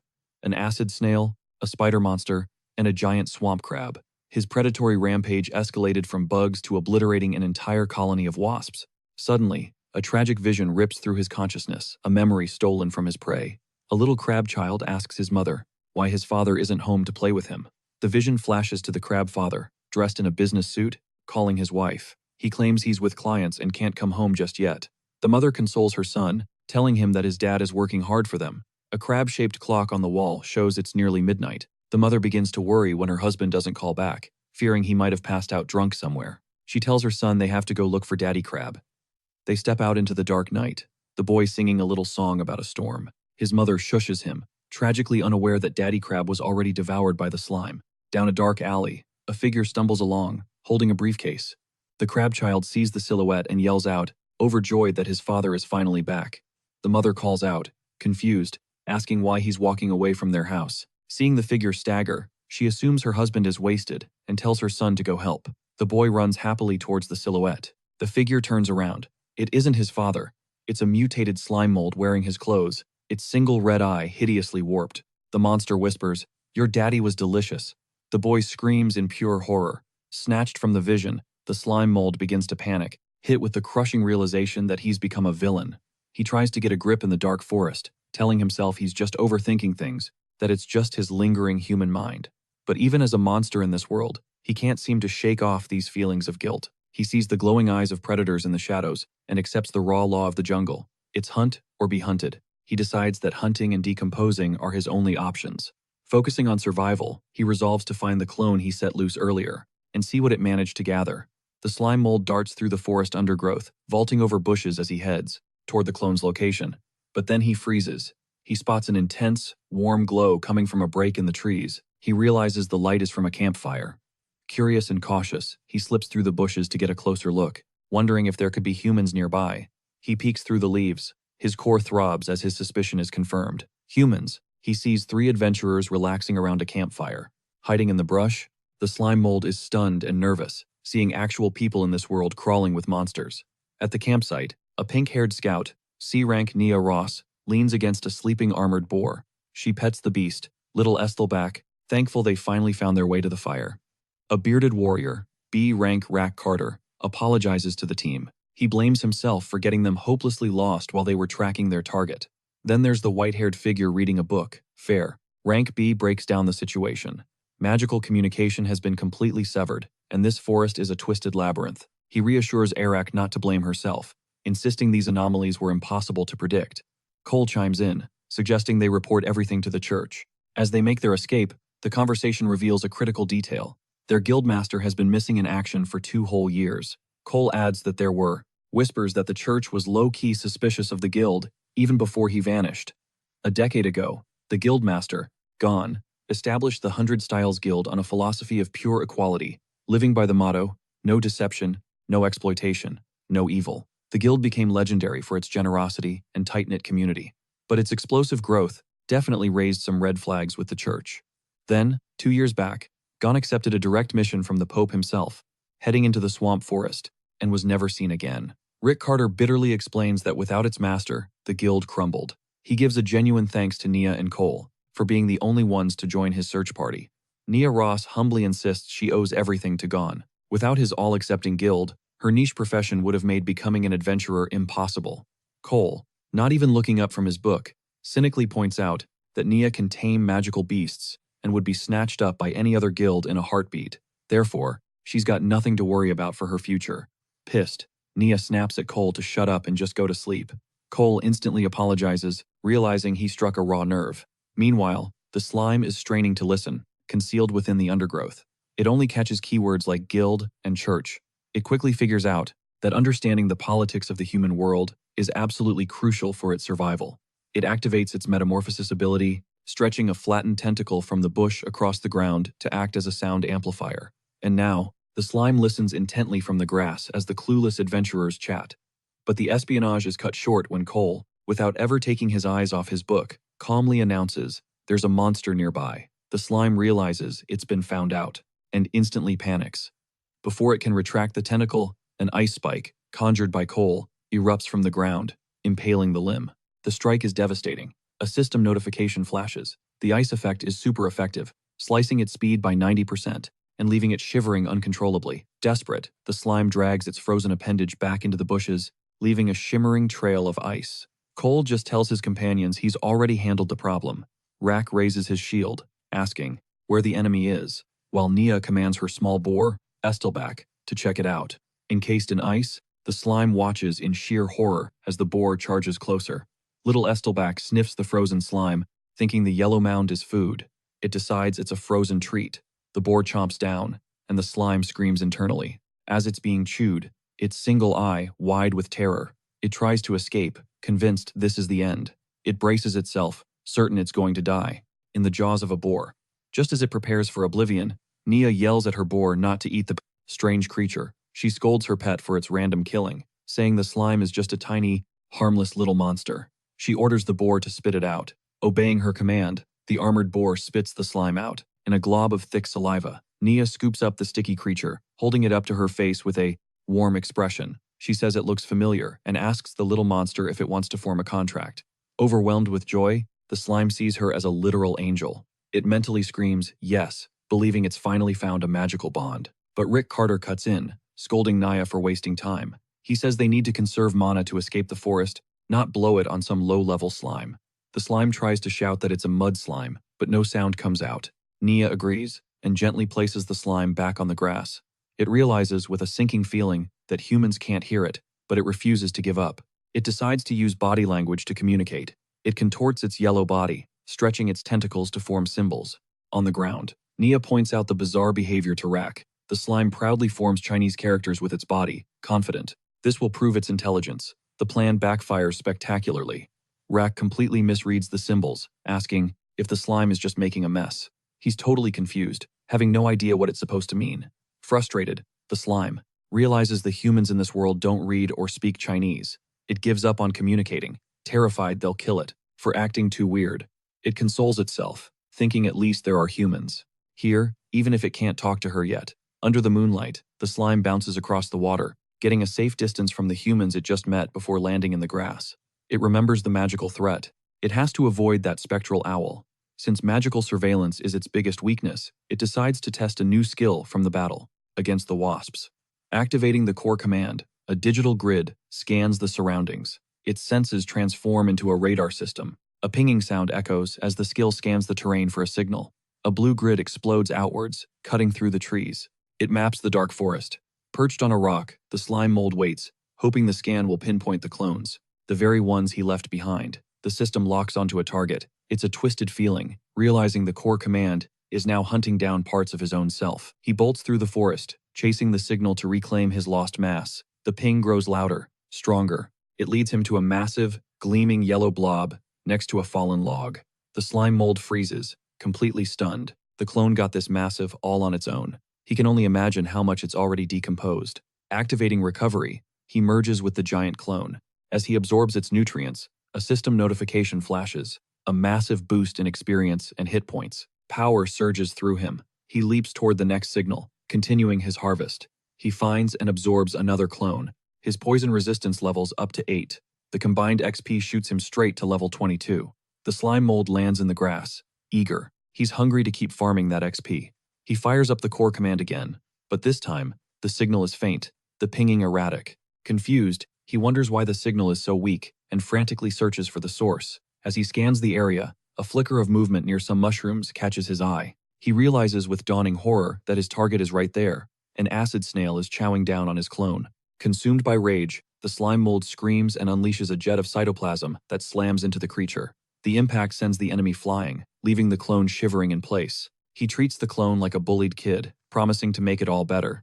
He moves toward the mushroom patch to reclaim what's left of his mass. Suddenly, a red blur streaks down from above, obliterating the mushrooms. A long, sticky tongue whips out and snatches the slime, stealing the clone right from under his nose. The culprit? A fat green toad, which swallows the clone with a smug-sounding croak. The slime mold watches, stunned, as the toad lets out a massive burp. His experience points vanish, and in an instant, shock morphs into pure rage. He swears that disgusting toad will pay for eating his clone. The slime mold unleashes a barrage of plasmodium. He fires a hardened projectile straight at the thief. The forest toad senses the attack coming, but the shot smacks it square in the face with incredible force, sending it flying backward. Seeing the toad go down, the slime mold scoffs, boasting that he's strong enough now to take on a freaking snake-tailed terror bird. But his cockiness quickly dissolves into confusion. To his absolute shock, the toad isn't even fazed. It opens its mouth and, before the slime can fire again, casually snatches the projectile out of the air, completely unharmed. The toad leaps high into the air, plunges into the river with a huge splash, and vanishes into the deep. The slime mold scrambles to the rock's edge, screaming that the toad won't get away. But the toad's head just surfaces, letting out a mocking croak, completely safe in the water. Refusing to give up, the slime mold unleashes a volley of shots into the river, but the attacks are totally useless. The projectiles just hit the surface and lose all their momentum, splashing harmlessly. The slime mold stops firing, frustrated. He realizes he's completely powerless as long as the toad stays underwater. But then, without warning, the forest toad explodes out of the river. The slime mold watches, instantly figuring it out. The toad had to come up for air. He declares that this one weakness will be the enemy's undoing. But the toad isn't just taking a breath, it's pushing off the water's surface to build momentum. It unleashes a surge of power, launching itself toward the shore like a rocket. Mouth wide open, the slime mold barely dodges out of the way. The toad smashes into the very rock he was just on. As it stumbles to recover, the slime mold fires another barrage of plasmodium. This one is hardened like stone, and it nails the toad right in the eye with pinpoint accuracy. The second it hits, the slime mold makes a quick retreat. He scrambles up a tree to get to safety. Perched on a branch, it finally clicks. The toad baited him into getting close to the water. He admits to himself he got way too cocky after his recent wins. Even a hunter can become the prey if they don't stay humble.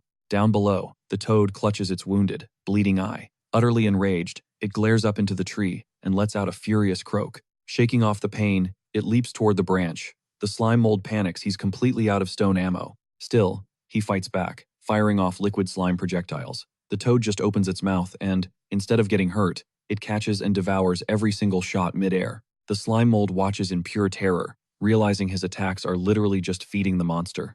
Ignoring its injury, the toad scrambles up the tree, dead set on its prey. The slime mold senses the danger a split second too late as the toad's mouth gapes open. A long, sticky tongue shoots out, latching onto him tight. A desperate tug-of-war begins. The slime mold desperately clings to the branch as the toad's massive weight pulls him down with insane force. The strain is too much. The branch groans under their combined weight. Then with a loud crack, it snaps. The slime mold plummets, clutching the broken piece of wood in sheer terror. He's falling right below the toad, its mouth wide open, ready to swallow him whole.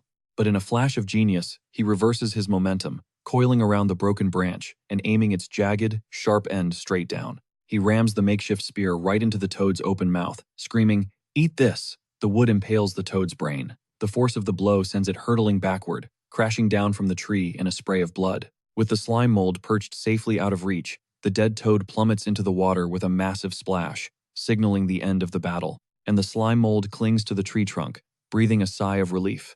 The perilous fight is finally over. Below, the toad's lifeless body sinks into the depths, staining the water crimson with its blood, before the corpse vanishes into the murky darkness. Gone for good. From its perch in the tree, the slime mold gazes down, a wave of regret washing over it. It's a total shame the body is submerged, since it can't be broken down to harvest experience points. But then, the water begins to bubble violently. Two glowing, menacing eyes emerge from the deep, locking onto their target. A beam of pure light erupts from the water's surface. The slime mold panics as the energy blast slices through the air right beside it. The attack slams into the tree trunk, punching straight through with terrifying force. The explosion sends both the tree and the screaming slime mold hurtling into the night sky. The enemy has revealed its new form. It's now a pale, glowing entity with blood-red eyes. Activating Sanctified Fall, the slime mold is left stunned by the enemy's sudden evolution. It screams out in confusion, wondering how a dead toad could possibly be revived with this much insane power. The sanctified toad crawls from the splintered tree. Its crimson eyes glare at the slime mold with pure hatred as it readies itself for the kill. Suddenly, the bumps on the toad's eyes explode, firing high-pressure jets of blood at the slime like laser beams. The slime mold barely dodges the onslaught as the corrosive blood eats away at the tree where it was just seconds before. Realizing it's completely outmatched, the slime mold fires a glob of ooze upwards, latching onto a high branch. It swings frantically from tree to tree, desperately trying to create some distance from the monster. As it flees, it analyzes the insane situation. It knows that a smart slime retreats to fight another day, but it can't figure out why this weak monster suddenly has a third form, especially when others were so easily devoured. Sensing something is seriously wrong, it decides that running is its only real option. However, the sanctified toad refuses to let it escape, roaring as it gives chase with unnatural speed.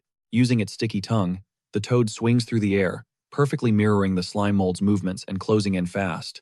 The toad pauses, wiping blood from its mouth. Its body radiates a sinister light as it charges up a brand new attack. It unleashes the blood whip.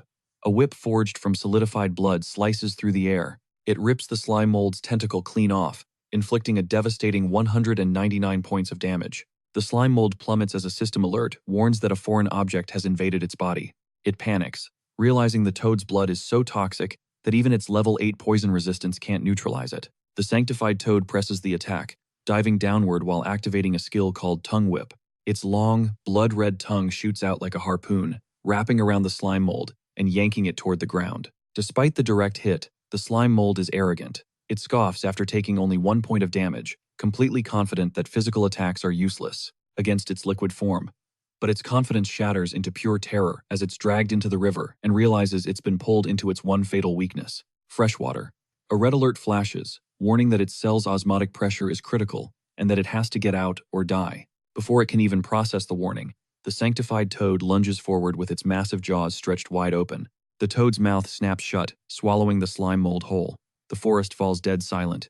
The sanctified toad floats in the water, a look of satisfaction on its face. But then, the toad's mouth begins to bulge and twist. The slime mold is alive, fighting from the inside to avoid being digested. The toad clenches its jaws even tighter, forcing it down its throat, all the way into its stomach. The slime mold is submerged in gastric acid. It watches in horror as its very life melts away. It's taking a staggering 33 damage per second. Trapped in the pitch-black darkness, the slime mold begins to freak out. It tries to eject its core to escape, but it's too exhausted from the fight and despairs, unable to even use its division ability. Inside the gut of the beast, the sanctified toad croaks triumphantly and thrashes in the water, certain it has finally digested its enemy. The slime mold realizes it has to risk everything on one final, desperate gambit. Instead of fighting the water that's weakening it, it dives even deeper into it. It intentionally triggers its own osmotic pressure weakness. By absorbing the water, its body begins to expand at an incredible rate inside the toad's throat. The sanctified toad starts to panic and claws at its own neck, realizing something is terribly wrong as its throat swells to an abnormal size. The slime mold continues to expand, filling the toad's mouth and esophagus, vowing to suffocate the monster from the inside out. As it grows beyond what the toad can contain, the monster croaks in agony, its eyes bulging from their sockets. The slime forces the toad's jaws wide open to survive the self-inflicted damage while it expands. The slime mold consumes all the stored honey from its wasp monsters. Slamming back 400 HP a pop, the slime fuels its expansion, its life force constantly regenerating. The slime mold balloons to a horrifying size, stretching the toad's body taut, like a water balloon filled to its absolute limit. The pressure inside becomes unbearable. With a gut-wrenching detonation, the sanctified toad erupts from the inside out.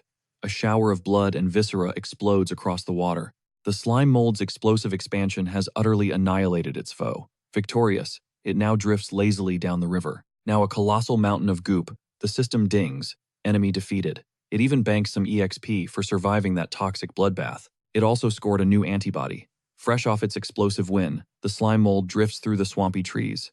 A massive, green mountain of goo, it stares down at its new, gigantic form. Completely shocked by its own sheer size, a status window pops up, revealing a new passive skill, Max Osmotic Pressure Regulation. Its HP has skyrocketed to 11,170, a ridiculous jump from its previous max of 924. But there's a catch. A timer warns that all that bonus health vanishes in 1 hour. Analyzing its new body, it realizes its sheer size is what's allowing it to float. It's like a slimy iceberg. The bottom half is taking on water, but its immense volume lets it safely manage the pressure. It notes this immunity to water pressure is a sick bonus from its desperate gamble, but that good vibe evaporates the second it sees that ticking clock. The horror sinks in. All 10,000 of those bonus hit points, the very thing making it practically invincible, are about to vanish. Its form hardens with a greedy resolve. It burned through all of its precious honey to get this power-up, and it's not about to let it go to waste. It needs to leverage this God Mode buff for a massive payoff. A manic laugh escapes it, picturing itself as an unstoppable, city-wrecking kaiju. An idea sparks, inspired by Katamari Damacy. It's time to just roll through the forest and absorb everything in its path. The slime mold tears through the flooded woods like a natural disaster on a mission, devouring all plant life as system notifications pop up left and right, confirming decomposition, granting EXP. It plows between the trees, using its massive body to efficiently farm resources before the clock runs out. Deep beneath the surface, fish glide peacefully between the tangled roots. Suddenly, the colossal slime crashes down into the water, sending the fish scattering. The hunt is immediately frustrating. Even being immune to the pressure doesn't help. The water drag makes it agonizingly slow, and these nimble fish just aren't worth the grind.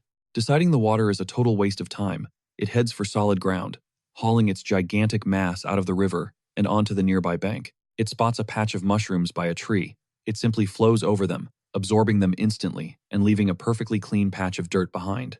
It surges forward onto dry land. Up ahead, two small, glowing otter-like creatures are chilling in the grass with a fish they just snagged. The massive slime looms over the tiny creatures, casting a terrifying shadow as it bellows a friendly greeting. Before they can even blink, it lunges, squashing them under its sticky body.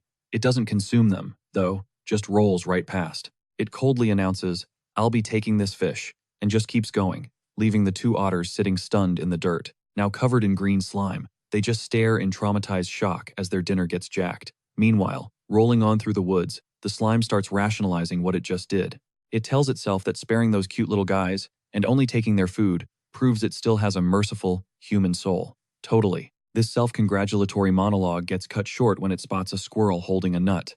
This isn't just any squirrel. The tips of its ears and tail are literally on fire. Furious at the intruder, the squirrel's entire body erupts in a blazing inferno. With acrobatic grace, the squirrel flips into a handstand and fires off a massive fireball from its tail, sending a column of flame blasting toward the slime.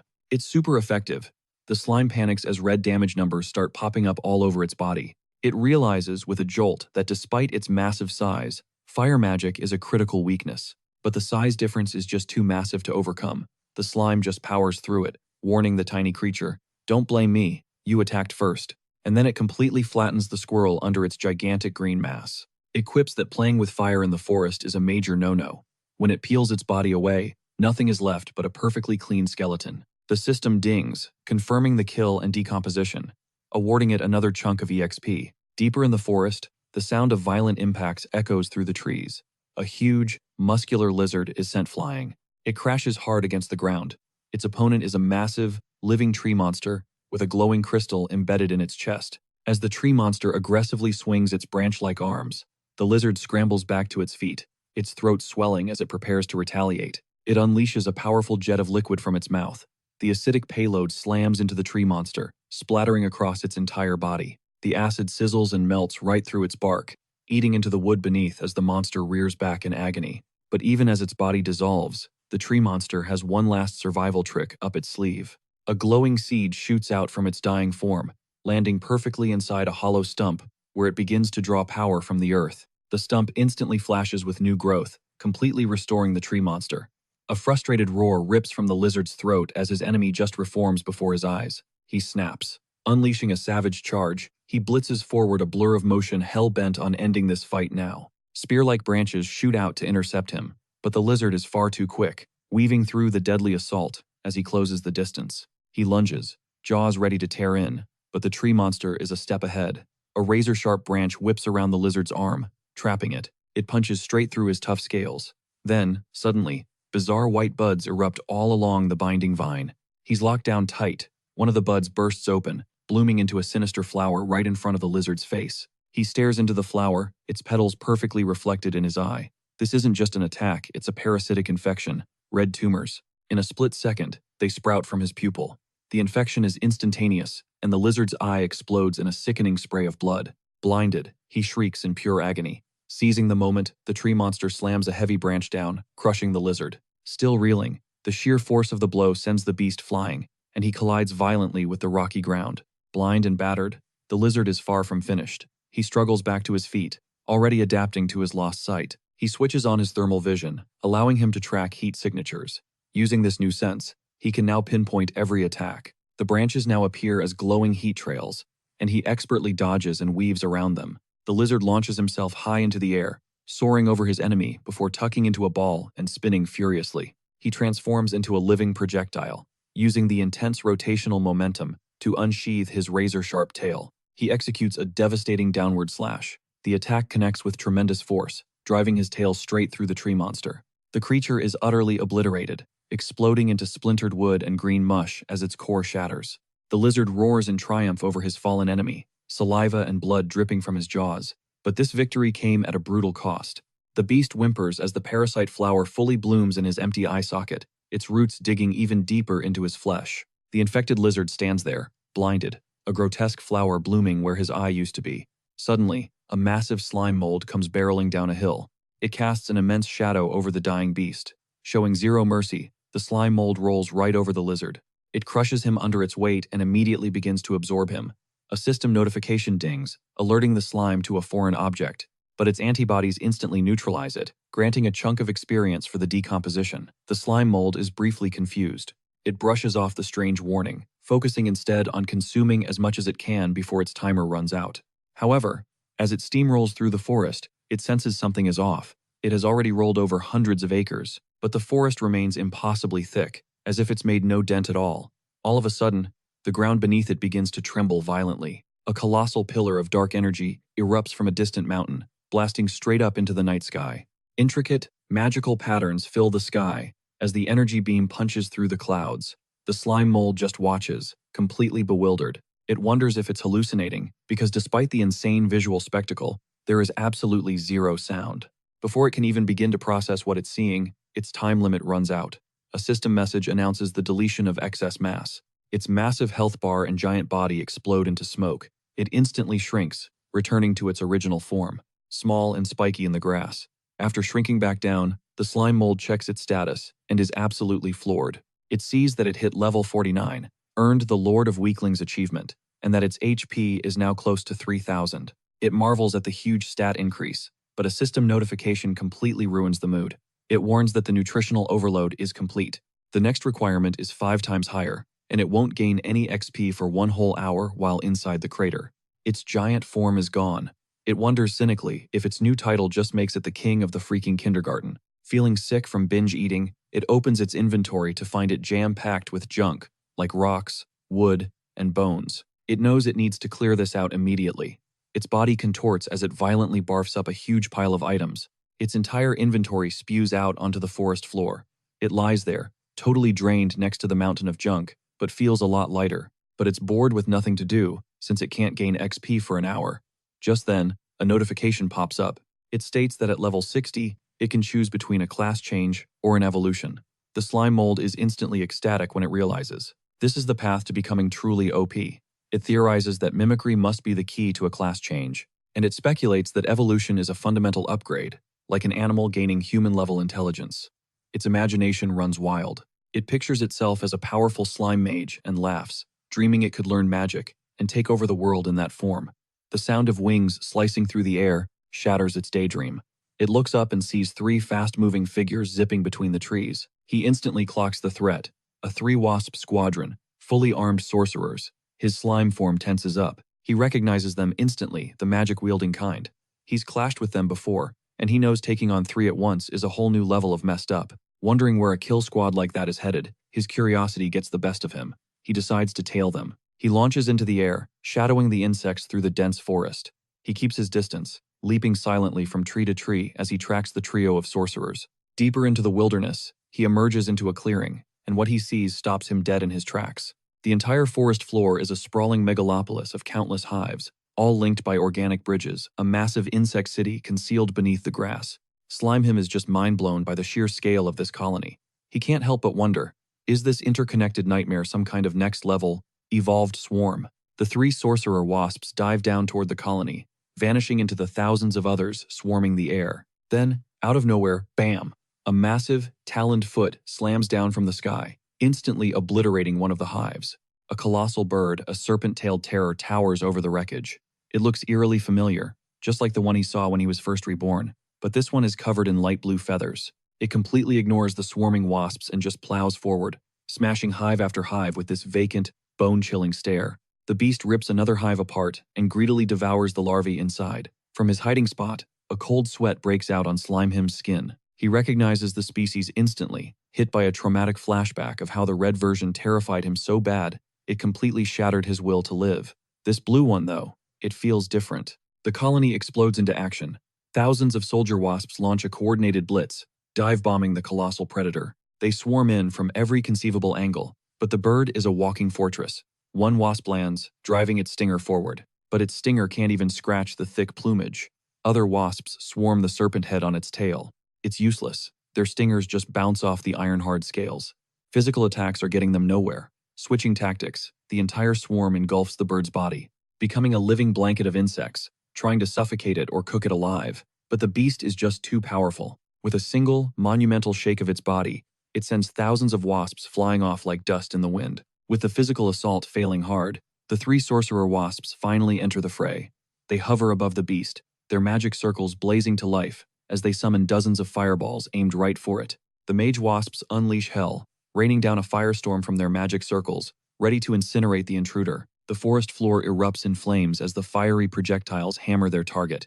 Deafening explosions rock the clearing, making the very ground tremble. Shielded behind a boulder, Slimehim can only watch. He shudders at the sheer destructive power, realizing this magic is on a whole other level than the hive he wrecked. And yet, the onslaught does nothing. The blue serpent-tailed terror just absorbs the flames.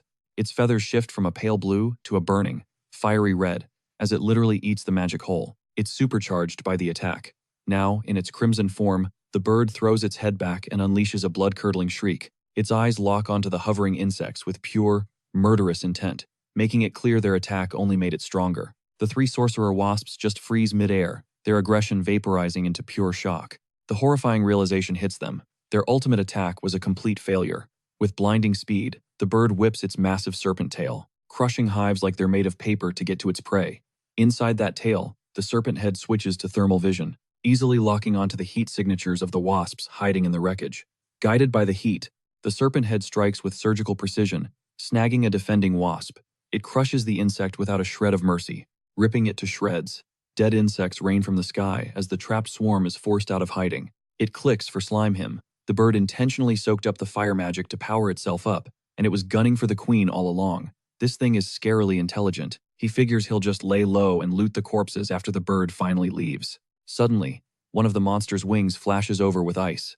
A moment later, human adventurers, drawn by the explosions, step into the clearing. A guy named Cole calls out the magic reaction. Another, Ross, identifies the creature as a heron snake, and then Rick Carter steps forward.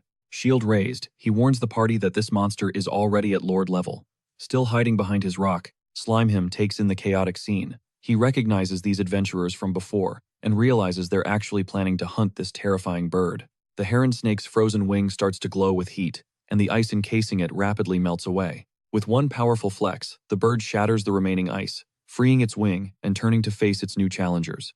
Carter yells for Cole to prep a heavy-duty ice spell to end this fight, promising he'll buy him the time he needs. Cole just smirks, his staff glowing with magic. He accepts the challenge, guaranteeing he'll one-shot the monster. The heron snake lunges, bringing its gigantic talon down with incredible speed. But Rick Carter charges forward, meeting the blow head-on with his shield. To protect the mage, the warrior strains under the bird's crushing weight, his body trembling and drenched in sweat as he holds his ground. Rock Carter realizes this opponent is far stronger than he ever expected. He figures the creature evolved after the other monsters vanished from the forest and immediately activates a skill called Counter Shield. With an explosive upward heave, he repels the creature, the blow sending the snake heron flying backward. This creates some much-needed space between it and the party. The impact, however, is too immense for his shield, which explodes into fragments, leaving Rack Carter completely defenseless. The red snakehead on the creature's tail lunges at him, its jaws stretched wide.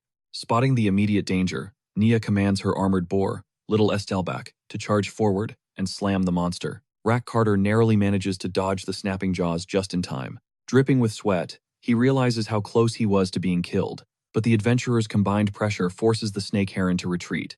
The staggering monster isn't finished. Smoke billows from its beak as its throat begins to glow, signaling a massive buildup of magic. The bird unleashes all that absorbed energy, spitting out a colossal jet of flames that morphs into the shape of a pseudo-dragon.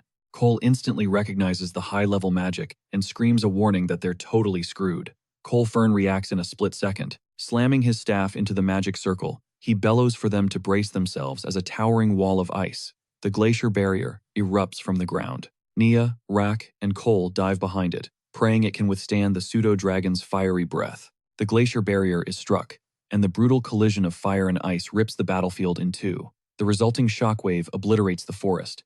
Huddled behind a rock, the slime mold quakes in fear, knowing it would be nothing but cannon fodder in this high-level showdown. The glacier barrier buckles against the intense heat as the ice rapidly melts away. Cole screams, pouring every ounce of his energy into the spell, but the difference in power is just too vast.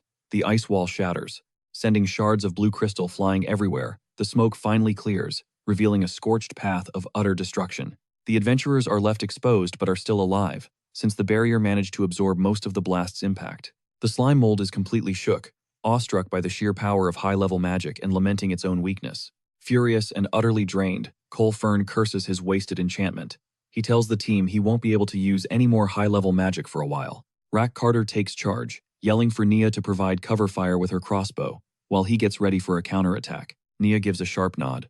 Her boar, Little Estelbach, flares up the spines on its back. It unleashes a volley of razor-sharp quills directly at the snake heron. The creature throws up its wings to block the needles, momentarily losing sight of the warrior. This is the opening Rack Carter was waiting for. He activates Power Release, maxing out his physical strength, and skyrockets into the night air, creating powerful shockwaves.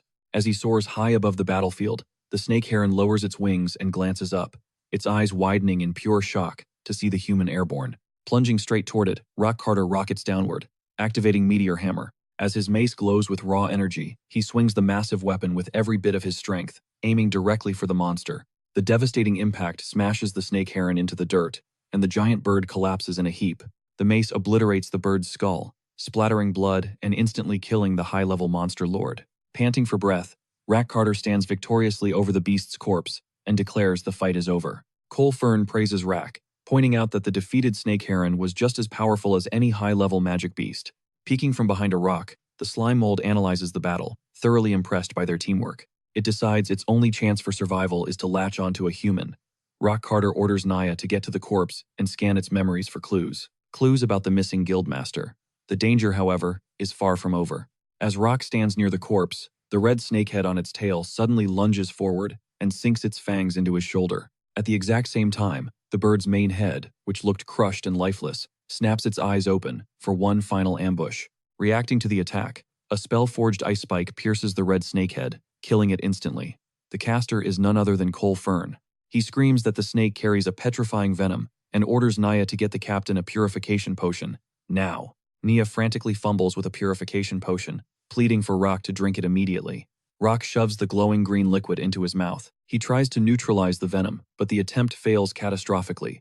Rack screams in agony as blood begins to pour from his eyes. His throat has already turned to stone, preventing him from swallowing the potion. The vial shatters on the ground as the warrior collapses to his knees. His skin turns a deathly gray and starts to crack as the petrification rapidly consumes his body. Nia trembles, reaching out a helpless hand toward their leader's statue, desperately screaming his name as her boar watches on, completely bewildered. Cole knows it's hopeless.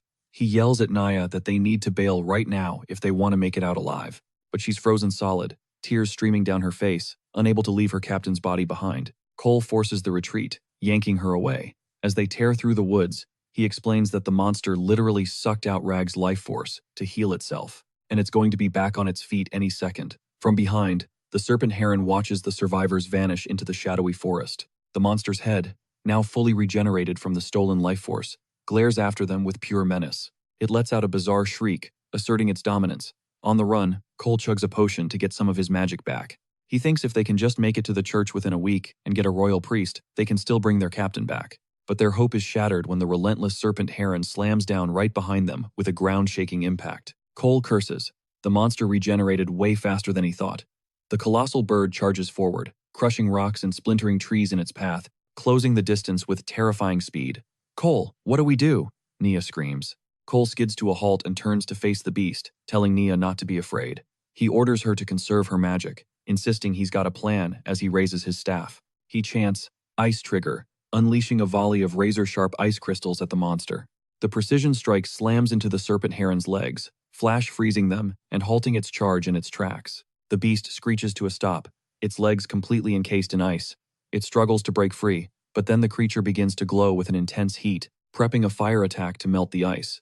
Recognizing the high-tier fire magic, Cole screams at Nia to keep running. "What are you doing?" Nia cries out. Cole holds his ground, explaining that he has to stay, to hold the monster back so she can escape. As flames erupt from the ice, Cole cracks a smile at Nia, thanking her for the mana potion from earlier. He pours his remaining energy into one last spell, Glacier Barrier, summoning a massive wall of ice between them.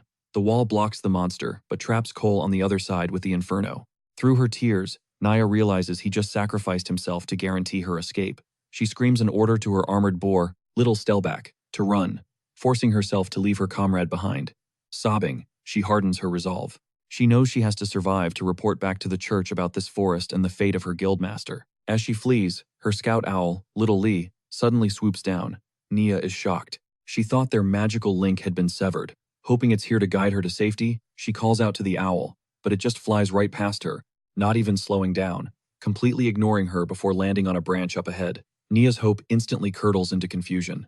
As the owl begins to glow with a sinister light, a system alert identifies it as Sanctified Fallen, the same undead status as the monster. The owl snaps its head around a full 180 degrees, its eye now bearing a cross-shaped pupil. It stares down Naya with a terrifying new malice. She freezes, paralyzed by a horrifying realization. Her own familiar has been corrupted by the enemy. Elsewhere, inside a sealed dimension, the ground, is a graveyard of mangled monster parts. Sitting exhausted on a giant bone is a fully armored knight, the 100 Forms-style guildmaster, gone.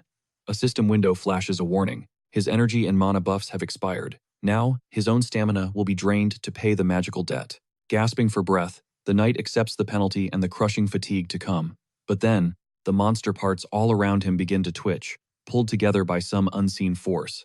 The parts fuse into a grotesque pillar of flesh. A voice echoes from the mass, mocking the knight's exhaustion. The entity, the king of the forest swamp, Cueto Halada, materializes, covered in eyes and writhing tentacles. It sneers at Gon, boasting that it's killed him countless times over the past 2 years and asking if he's finally run out of tricks. Cueto Halada taunts the knight for staring at his system window. It deduces the system is the secret behind Gon's rapid success. The monster then reveals a bombshell. It knows Gon is a transmigrator from another universe, which is exactly why it lured him into this trap to be eliminated. Cueto Halada offers an ultimatum: become a mindless corpse, puppet or join its dimensional ascension. Gon calmly asks for a moment to think. But it's a total fake-out. Gon grips his massive sword, declaring his consideration is over and roaring that his answer is to kill every last one of them. Gon swings the blade, cleaving the flesh monsters into pieces. But the attack is useless. Cueto Halada just laughs, boasting that inside this eternal barrier, it's completely immortal, and it's unkillable. The splattered flesh instantly begins to stitch itself back together behind the knight. The monster reforms itself. With a taunting smirk, Gon observes that the knight has hit his breaking point. While he's feeling brand new, it demands Gon's surrender or his death. Gon just blows off the threat, popping open his inventory to retrieve an item. He whips out a golden vial and hurls it into the air with all his strength. The container shatters, unleashing a brilliant liquid identified as true holy water. Yahello stares at the fluid, completely baffled by this choice of weapon. Suddenly, a blinding, sacred light erupts from the liquid, swallowing the flesh monster whole. The creature shrieks in agony, cursing Gon and demanding to know where he found true holy water, the very thing that made even angels fall. Gon calmly explains that this stuff burns the soul itself, making immortality totally pointless. I hate that I had to use this trump card though, since I was saving it for the real puppet master behind this whole mess. The holy fire consumes the monster, which Yahello curses one last time, as its body dissolves into nothing. The sacred flames continue to blaze as the battle rages on. Gon stands within the inferno, when a system warning flashes, alerting him to a high-energy reaction and confirming the target is about to regenerate. A colossal burst of golden energy explodes outward, and the monster's flesh violently pulls itself back together, instead of dissolving, rising to tower over Gon. Amidst the chaotic scene, Gon realizes that the true holy water burns the soul. He reasons that a soul that's been wiped out can't be restored, not even in a sanctified state. That's why he's so confused to see his enemy survive. As the smoke clears, Yahello has entered its sanctified fall mode. It's a terrifying, floating red sphere, bristling with tentacles and a single central eye. The monstrosity cackles, mocking Gon, and revealing that his trump card was completely useless. Gon demands to know how the monster gained the power of adaptation so incredibly fast. Yahello explains it was all thanks to Gon, reminding it of the Dragon Emperor's finger that it had killed before. The creature recounts how it wondered how Gon's spear could possibly slice the Dragon Emperor's hide, and then it hit him. He had coated the weapon with true holy water. When the finger was severed, Gon lost it in the forest. Yahello says the finger landed near some low-level monsters, triggering an inviolability attribute that allowed it to track down and retrieve the part. By claiming the finger, the monster learned the secret of the holy water. Since Gon only used a light coating on his blade, the monster adapted to the sacred energy on the severed limb, granting it complete immunity. Yahello declares that Gon is fresh out of trump cards and orders him to die. The ground trembles as Yahello launches its counterattack. Giant stone hands erupt from the earth, soaring above Gon. A colossal hand plummets down, trying to smash him flat. The attack escalates into a chaotic barrage. Countless stone hands burst from the ground, relentlessly pummeling Gon's position. The assault ends with the spell Magic Abyss, Earth's Burial, leaving a massive crater beneath the floating monster. Pinned deep beneath the earth, Gon's spear triggers a defensive enchantment. Its tip glows with a green magic circle, activating 20 layers of the elemental runestone effect to absorb the earth attribute, neutralizing the crushing pressure. The earth magic is utterly nullified. Gon is already out of the rubble, rocketing upward with his glowing weapon to get back in the fight. He charges toward the floating red sphere, unleashing his spear art, the all-piercing technique, to strike his enemy. The monster taunts Gon, noting that his gear has a durability limit. It asks how much longer he can fight before it unleashes Necrotic Scream, raining down thousands of red energy blasts. Gon meets the attack head-on, his blue aura clashing violently with the monster's red torrent of necrotic magic. The system flashes critical alerts. His weapon's durability is nearly gone. His magic resistance has dropped below 20%, and his body is screaming in exhaustion. Despite the warnings and the blood dripping from his mouth, Gon pushes past his limits and prepares the martial art. 1-inch punch spiral force. The system warns that using a high-tier martial art in his current condition will inflict irreversible physical damage. Ignoring the cost, Gon simply states that it doesn't matter. He channels every last bit of his remaining energy into a spiraling attack, but the strain is too much for his gear. The spear's tip shatters into pieces, but even with the weapon destroyed, the attack's spiral force keeps surging forward, shocking Yahello. The red energy of the all-piercing technique slams into the monster's core, creating a massive red and black explosion. Without the spear, to sustain the attack, Gon loses all momentum and plummets violently onto the rocky ground.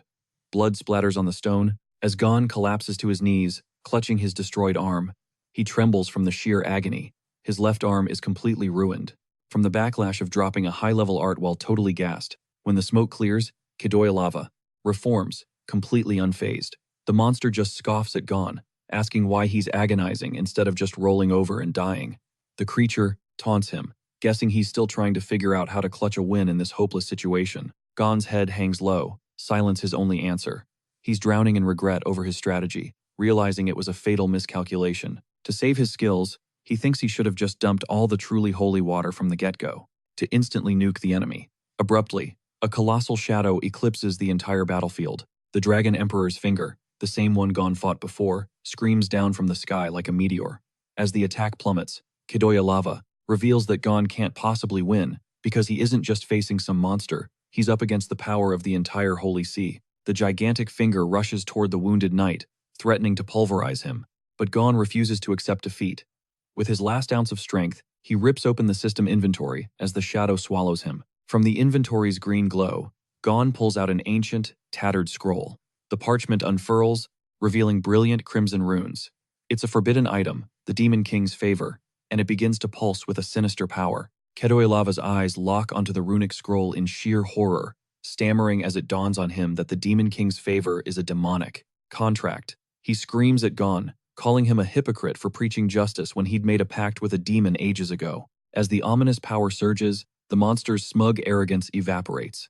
In a panic, it cries out to its masters, begging for His Holiness the Pope to save it. No salvation comes from the void. A colossal, spectral hand descends, shimmering with cosmic energy. It dwarfs Kidoya Lava, whose true form is revealed to be a tiny, red worm.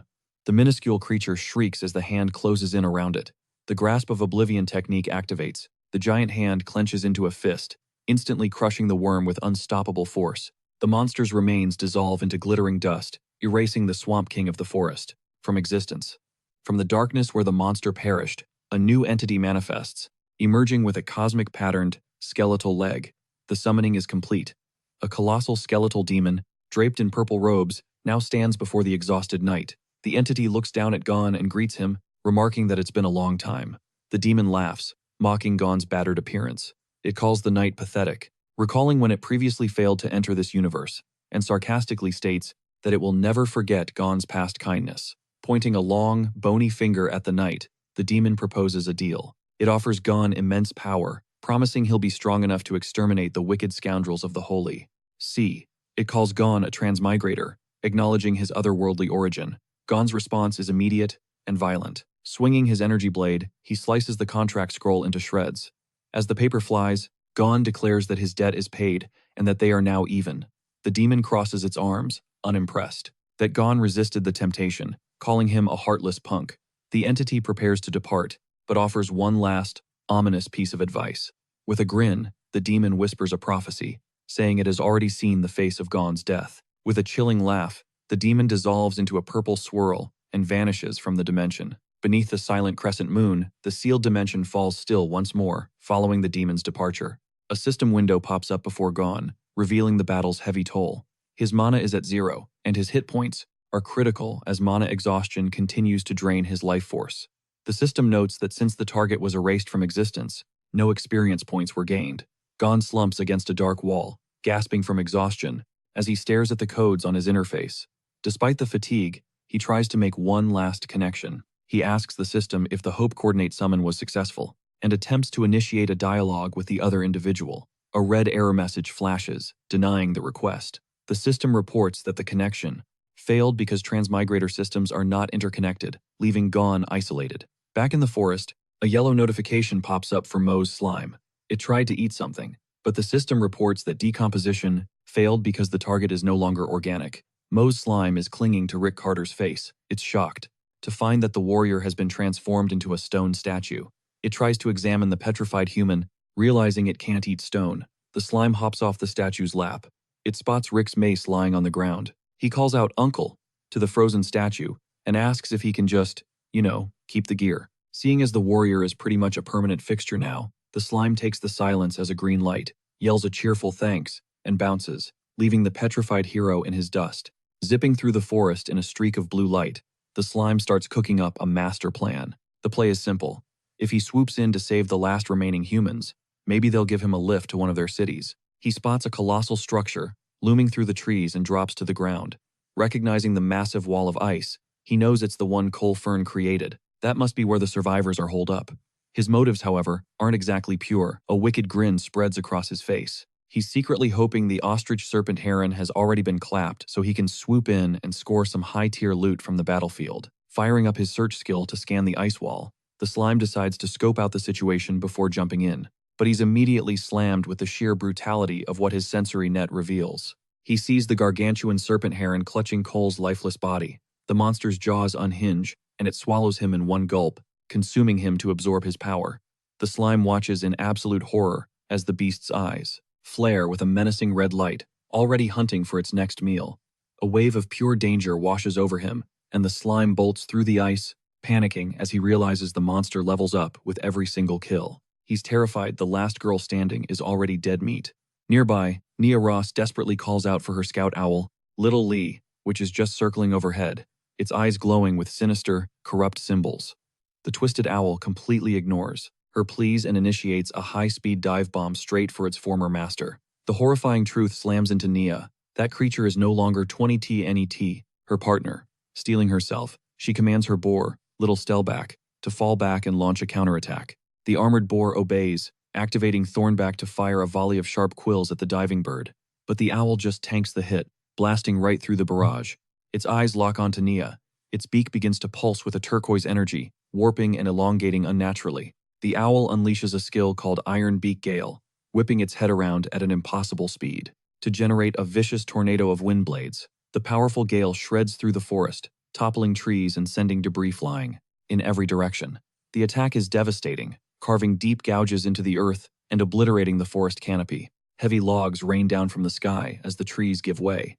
Nia Ross drops to the ground, shielding her head from the falling timber, just as the slime zips toward her from the edge of the chaos. Overwhelmed, Nia cowers, wondering why her own companion turned on her and who could possibly save her now. She scrambles toward her armored boar, Little Stellback, who is pinned under a mountain of heavy logs. She soothes the creature and gets ready to transfer mana for its recovery. But high above, the corrupted owl, Little Lee, lets out a piercing shriek, its body glowing with dark energy. As it preps another magic assault, the bird dives at insane speed toward Nia, its body stretching out like a serpent, its beak glowing like the tip of a spear. In a last-ditch effort, Nia throws her hand forward and activates her mind control skill, praying she can restore the bond between them. It works. Instantly, the owl freezes solid in midair, its eyes blown wide with shock as the spell takes root. Nia's consciousness is then ripped from her body into a dark, surreal dimension, a watery void filled with floating, shattered pillars. A wave of relief washes over her. She realizes her pet contract is still active, granting her entry into Little Lee's spiritual world. Peering into the murky water, she spots a radiant silhouette in the distance. As the figure drifts closer, she sees a breathtaking woman with massive white wings, cradling Little Lee's pure, untainted soul. It's a Lord-class angel, radiating a holy aura. Nia just stares, utterly confused. Why would an angel this powerful be hiding inside her scout owl's spiritual plane?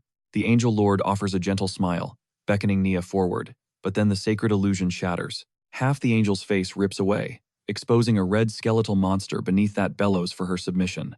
Utterly terrified, Nia trembles and begs for her life, realizing she's trapped in a living nightmare as the real-world battle rages on. Little Steelback struggles helplessly, pinned beneath the heavy logs. The corrupted owl, Little Lee, ignores the boar and instead blitzes forward, moving in to deliver the finishing blow to its former master. Out of nowhere, a heavy iron mace materializes and slams directly into the owl's face. The impact absolutely demolishes the bird's skull, sending blood everywhere and saving Nia in the nick of time. The attacker is the slime, which begins to spin its body at high speed, unleashing a devastating flurry of blows against the mutated bird. Nia's jaw drops as she recognizes the weapon it belongs to her petrified captain, Rick Carter. The slime displays an insane level of control, whipping the heavy weapon around like a propeller, using its liquefaction and pulsation abilities. It transforms the stolen mace into a lethal meteor hammer, extending its body like a cannon-strength chain. The slime brings the weapon down, aiming not at the enemy, but at the logs pinning the boar. The mace shatters the wood to pieces, freeing Little Steelback. The slime retracts its elongated limb, reabsorbing the weapon's handle back into its body, and bracing for its next move. Overcome with gratitude, Nia Ross drops to her knees and thanks the mysterious creature. As her boar, Little Steelback, gets back on its feet, she gently scoops up the slime with tears welling in her eyes. Nia feels a strangely familiar presence emanating from it. The slime glows, hoping she'll finally recognize it as an ally. Nia is dead wrong. She hugs it, sobbing that it must be her captain, Rick Carter. who has returned in the body of a monster. The slime is absolutely crushed, panicking internally at her massive misunderstanding. The moment is shattered by a snort from Little Steelback, a stark warning that the threat isn't over. The corrupted owl, Little Lee, claws its way out of the wreckage, its head completely caved in but still moving. The undead monstrosity stands tall, wounded but ready to kill, making it brutally clear this fight is far from finished. Nia prepares to transfer mana into her boar. At the same time, the slime flattens its body into a web at her feet and activates its search skill, spreading thin across the forest floor. Its yellow tentacles blanket the battlefield, giving it a perfect sense of the area and letting it pinpoint the enemy's location. Compulsion maxed out, target acquired. The slime chuckles to itself and launches a sneak attack from below with a savage uppercut. It drives the heavy mace deep into the bird's undefended stomach. The corrupted owl, Little Lee, shudders in agony from the critical hit, but the pain only fuels its unholy rage. Screeching, the undead creature rights itself in midair and dives in for the kill. Naya's armored boar, Little Steelback, charges violently forward, slamming into the bird. Mid-dive, the collision sends the owl spiraling out of control. Seeing the enemy completely off balance, the slime sees its opening to end this. It winds the mace back and then spins its entire body with blinding speed, chanting its own name to build power before unleashing its ultimate move, the plasma cannon. The slime's mace shoots forward, blasting straight through the owl's body in a gory explosion that utterly annihilates the monster. The throw is so powerful that the weapon keeps flying, embedding itself deep into the trunk of a gigantic tree. The battle is over, the owl lies dead, but the slime is left in a seriously awkward position. Its arm is stretched for yards across the clearing to the tree, unable to pull the weapon free. Nia Ross stands solemnly over Little Lee's remains, mourning her fallen companion. As the slime finally retrieves its weapon, she turns to face the little creature. The pieces of the puzzle click into place. She realizes it isn't her captain, but the monster she spotted earlier, near the campfire. Crouching down, Nia gives the slime a gentle smile. She figures that since it has been following her, it must have taken a liking to her, which means they would be highly compatible as partners. The slime quivers with excitement. Its eyes widen as it dawns on it that the plan to find a human sponsor is actually working. A golden magic circle illuminates the ground, gently enveloping the slime. Nia formally asks if it will accept a pet pact with her. She smiles warmly, promising to take good care of it as the slime prepares to accept her offer. A notification materializes in his vision, the system laying down an ultimatum. Signing a servant contract with a human means losing system access permanently. The slime locks up, suddenly facing an impossible decision: gaining a master and a life of safety, or keeping the mysterious system that grants him insane power. The slime is completely torn. He weighs the value of his unique system against the raw desire to keep on living a classic, hot-blooded adventurer's dream. With a beautiful woman right in front of him, his mind floods with romantic fantasies. He pictures himself training with Nia on a beach, the sunset painting the sky. Next, he imagines himself evolving into a ripped, muscular warrior, ready to dominate any challenge in the arena. His daydream spirals on as he sees Nia becoming a world-famous petmaster because of their bond, with him evolving alongside her. Reaching a handsome, humanoid form, he imagines the two of them fighting back-to-back, striking down the great demon king himself. The fantasy crescendos with a dramatic marriage proposal and a storybook wedding in a grand plaza. Blushing hard, the slime decides system plots are cliché anyway. He's all in for the girl. He's already mapped out their entire future, together in his head, as he steels himself to announce his choice. A sinister shadow cuts the moment short before he can act, and an invisible blade of wind shears clean through a neck. The slime stares in horror as his romantic daydream is shattered by a brutal reality. Beside him, a small, armored boar. Estelbach snorts with rage, sensing the attacker. The clearing is suddenly swallowed by an abyssal magic circle. Wind ruin magic. The horrifying source is Little Lee's headless corpse, which rises to its feet once more. Even with its head obliterated, the undead monster keeps moving, channeling dark energy through its claws. To the survivor's absolute horror, the owl's severed neck bubbles and writhes. Flesh rapidly regenerates, forming a grotesque, skinless red face. It has human-like teeth and a single eye sprouting where its head used to be. Enraged by the attack on its master, Little Estelbach ignores the obvious danger, its eyes glowing red as it charges forward. Sensing the enemy is immortal and insanely dangerous, the slime screams a warning at the boar, but it's far too late. The boar leaps to crush its foe, but the creature simply points a claw and spins its magical energy, launching a spell. The Abyssal Ray spell, a form of mystical magic, hits the boar square in the chest midair. The magic instantly rewrites its biology. The powerful creature shrivels, de-evolving into an ancient, harmless aquatic amphibian. The transformed creature flops helplessly in the grass and scurries away in terror, leaving the slime frozen in stunned silence. A cold sweat breaks out as he realizes that high-level reversal magic is way beyond a simple owl monster's pay grade. He deduces the opponent is someone or something far more powerful.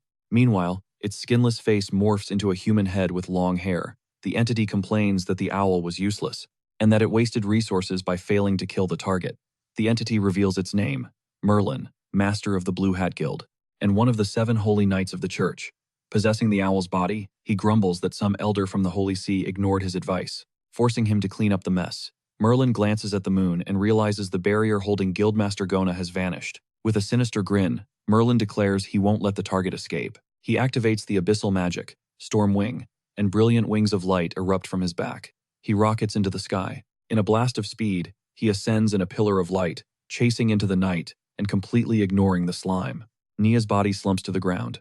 The slime stays close, panting and trembling as he watches the light fade. The terrifying truth sinks in for the slime. The enemy wasn't some random monster. It was a human using high-tier magic to puppet a corpse. A profound sense of shame washes over the slime. He realizes the mage completely ignored him because he was too weak to even register as a threat. He feels torn, wondering if he should be glad he survived, since he hadn't signed the contract with her yet. He quickly shoves that cowardly thought aside, furious with himself for even considering running.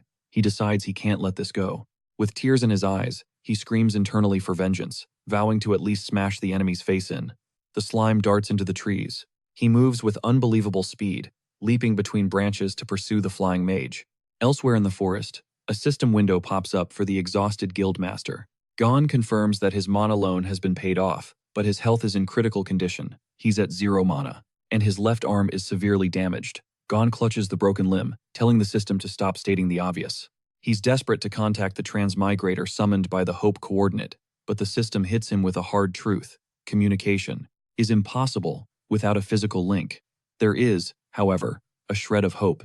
It confirms a signal is pinging on the same frequency, and Gon is already closing in on the target. Gon knows the Holy See will dispatch even more powerful knights to shut this down. He has to find the new transmigrator and get them both out of the area before enemy reinforcements arrive. As the slime zips through the forest chasing the mage, it leaves a trail that Gon inevitably starts to follow. Hidden within the brush, the slime activates its search skill and spots a tall silhouette. It mistakes the figure for the long-necked monster it was hunting, hungry for a little revenge. The slime scrambles up into the trees, poising its heavy mace for a surprise attack from above. It brings the weapon down on Gon's head, with a crushing blow. On impact, the slime recoils in confusion. It just slammed into something hard metal, not flesh, and the shape is nothing like that bird beast. Gon collapses from the strike, and as the slime stares at the fallen knight, it realizes the long neck it saw was just decorative tassels on the helmet. In a full-blown panic, the slime profusely apologizes, blaming the bad lighting for the mistake and asking why the stranger would wear such a confusing helmet. Abruptly, Gon's gauntlet shoots up, seizing the slime in a punishing grip.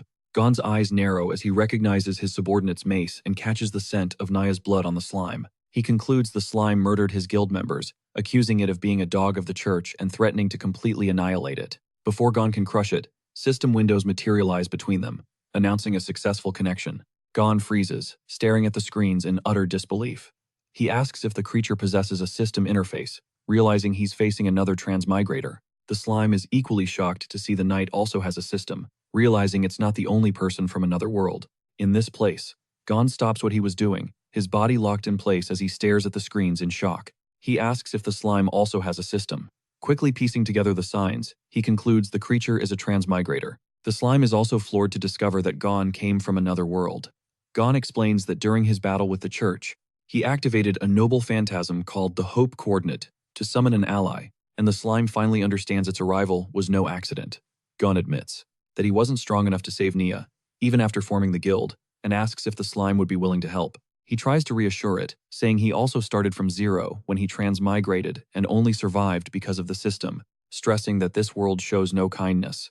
He then removes his helmet, revealing he isn't human, and explaining that he hides his face, for a good reason. Intrigued, the slime asks what his race is. Gon reveals he's a goblin, one of the most detested races. Expecting to be rejected, the slime just remarks that it would rather stay a cute slime than become some ugly green monster. But as Gon reveals his face, he shows a refined, almost elven appearance. He mentions his looks cause him problems, but not the kind the slime was imagining. The slime complains that it's unfair for a goblin to be so beautiful, But Gon completely ignores the grievance. Gon explains that humans would hunt him down anywhere, while a slime's small body allows it to move, completely unnoticed. Even with the slime still complaining, Gon rises, leaning on his injured arm, and explains that he created the guild to unite the different races. He then warns that the church has dispatched a relentless knight named Merlin, the guildmaster of the Blue Hat Guild. When the slime asks what's next, Gon extends his hand as a system interface appears. He's preparing to transfer all of his magic and combat abilities. The system confirms the connection, and the slime asks excitedly if this means it's about to get an instant power-up. Gon explains that he fell into a trap set by the Pope, and that, with the old man from the Holy See manipulating everything and his own strength depleted, he needs the slime to continue the fight. When the slime jokes that it just sounds like he has a grudge against the church, Gon corrects it and reveals the church already controls the world and plans to sacrifice all existing life to feed entities that wish to ascend to a higher universe. Stunned, the slime asks how something like that is even possible, and Gon begins to recount his past. He explains he was born as a goblin whelp at the very bottom of society, raised in mines where survival meant eating scraps, and whatever was abandoned. At 5 years old, his system awakened, giving him enough power to kill the goblins that had abused him. In his memories, a young Gon, drenched in blood, questions his own identity, knowing that his soul had always been human. He tells of how he rescued imprisoned heroines and helped them recover by using a wild skill called dual cultivation. The slime points out that despite Gon rocking a monster's body, his heart is still human. But then, the true meaning of the ability clicks for the little guy, and he blurts out, totally embarrassed, that it's all about sex. Gon doesn't even flinch, just confirms it, throwing shade at the slime's useless decomposition skill. He says the whole process is draining, but then admits, yeah, he's kinda jealous. Gon breaks it down, linking up with different classes, jacked up specific stats. Warrior women boosted his vitality, while mages supercharged his magical capacity, and the EXP gains were absolutely massive. He used that insane power to protect these women, building families, and fighting for a safe future. He brought them all to the royal capital. Hearing this, the slime gets all salty, accusing Gon of flexing on him, but the vibe completely shifts. Gon's voice cracks as he confesses that going to the capital was a fatal mistake. It led to the slaughter of his wives and his son. Just then, a crushing presence shatters the transfer process, freezing it at just 12%. And then she appears. Merlin, possessing a monstrous, bird-like behemoth, announcing that she's finally found him. The danger is instantaneous. Gon shoves the slime to safety, just in time to dodge invisible slashes that rip space itself apart. Merlin unleashes her magic wind ruin circle, conjuring a colossal tornado that obliterates the entire forest. When the dust settles, Merlin is standing calmly in the dead center of a massive crater. She starts taunting Gon, saying she knows he's a goblin, and she's itching to capture him for her experiments. She sarcastically brings up Cadwella, wondering how he managed to take down an immortal monster. Gon pulls himself from the wreckage, just as the system flashes a notification. His armor has been completely shattered, and it recommends an immediate retreat. He completely ignores it. Merlin spots him interacting with an invisible interface, and jokes that she's gonna take that shiny system for herself. Seeing Gon's mangled body, the truth hits him. Merlin is a demon, and that immortal monster? It was nothing more than a twisted product of her sick experiments. Merlin just scoffs, spitting that human lives are worthless. Out of nowhere, a volley of slime-covered rocks hurtles toward Merlin. She swats them out of the air without even trying, as the little slime trembles from afar. Merlin glances over, a look of mock pity on her face, and her gaze alone freezes him in place, scanning every inch of him. But then, she senses something is off. She's been played. She spots Gon shrinking down and wonders where the hell he thinks he can run. In that split second, Gon dives in from above, launching a physical arts assault. He executes weak point rupture. Merlin's reaction is instant, casting geometric hell and trapping Gon inside a massive cube of raging fire. The slime can only watch the inferno and weep, thinking Gon is gone for good. Merlin smirks, admitting it was a close call, but confident she's won. But then Gon's fist smashes right through the flames. His technique shatters her magic, and he connects with Merlin. He gets a death grip on her, declaring, "Finally, I've got you." Engulfed by the inferno, he growls that even if this kills him, he's making damn sure Merlin is dying with him. The system flashes. Gon has only a single hit point left out of an absurdly high total. A new alert explains that his desperate struggle state has been triggered for 1 minute, locking his HP at 1. In a low whisper, Gon activates a skill called Final Agreement. Merlin absolutely loses it, her face twisting to reveal demonic fangs. She screams at Gon to stop, demanding to know if he even understands the price of that ability. Another system window pops up, warning that final agreement will override the desperate struggle state, drop his HP to 0, and completely obliterate his body and soul. The system begs him to reconsider. Gon doesn't even hesitate. Pinning Merlin to the ground, he triggers the spell. An enormous magic circle erupts beneath them in a violent surge of green and yellow energy. All Gon says is, "It doesn't matter." Merlin shrieks as her power is violently ripped from her body. White light pours from her eyes and mouth with a continuous, sickening tearing sound. Gon remains calm, swallowed by the swirling energy, and sends one last message through the system. To the slime, he apologizes, explaining this was the only way to permanently erase Merlin. He says that, from now on, saving the world is their responsibility, and gives a final warning. Never, ever trust the church. The slime looks up, tears welling in its eyes, and completely overwhelmed, begs Gon not to go through with it. He cries out, how is he supposed to save the world? He's just a slime. Even someone as OP as Gon couldn't pull it off. As he speaks, Gon's body begins to dissolve into particles of brilliant light. Before he fades completely, Gon's voice reaches him one last time, telling the slime to believe in himself. And then he drops the final bombshell. His real purpose was always to be the one who summoned the slime to this world. With that, the magic circle erupts in a blinding flash of light. When it finally fades, the circle is gone, replaced by frozen ruins etched into the stone. Trapped beneath the cracked ice, the slime can be seen. The entire landscape has been transformed into a barren, desolate wasteland. Amidst the shattered rock and hissing steam, the slime's gaze falls to the ground. Tears stream silently as it whispers Gon's name. Far above, Merlin still hangs in the air, watching. The slime looks on as Merlin rages, screaming curses at Gon's memory, declaring the entire mission a total bust. In a pitch-black void, rows of identical, faceless female figures made of wax stand perfectly still. Only a single candle on the far left still burns with a defiant, intense flame. All the others have been snuffed out. Up in the sky, Merlin is glitching, her body unstable and worn down. She explains that 5 life candles meant to tether her to the chaotic universe had already been extinguished. With pure venom in her voice, she adds that the only vessel left for her to descend into was the body of some weak, fallen sacred monster. But before she can finish her rant, a massive glob of yellow slime rockets up and splatters directly across her face. The slime immediately recoils, spitting on the ground as it glares up at Merlin. A system notification flashes. HP minus 50. The slime tells her to shut her mouth with that nonsense, and declares it will carry on Gon's will, plus settle an old score for a girl from the past. Thinking fast, part of its body begins to sink into the ground. It creates a clone as a failsafe, planning to transfer its consciousness over if things go south. A moment later, the slime launches itself at Merlin and completely smothers one of her eyes. Merlin, caught off guard, sputters, asking if the slime was just some monster Gon hired. Her confusion instantly melts into pure rage as she screams that the slime will take Gon's place and suffer all of her fury. In retaliation, rings of colored energy blast through the slime as she unleashes an attack. The system identifies the magic as Bezel Ray of Return, and then, absolutely nothing happens. A giant question mark appears above the slime.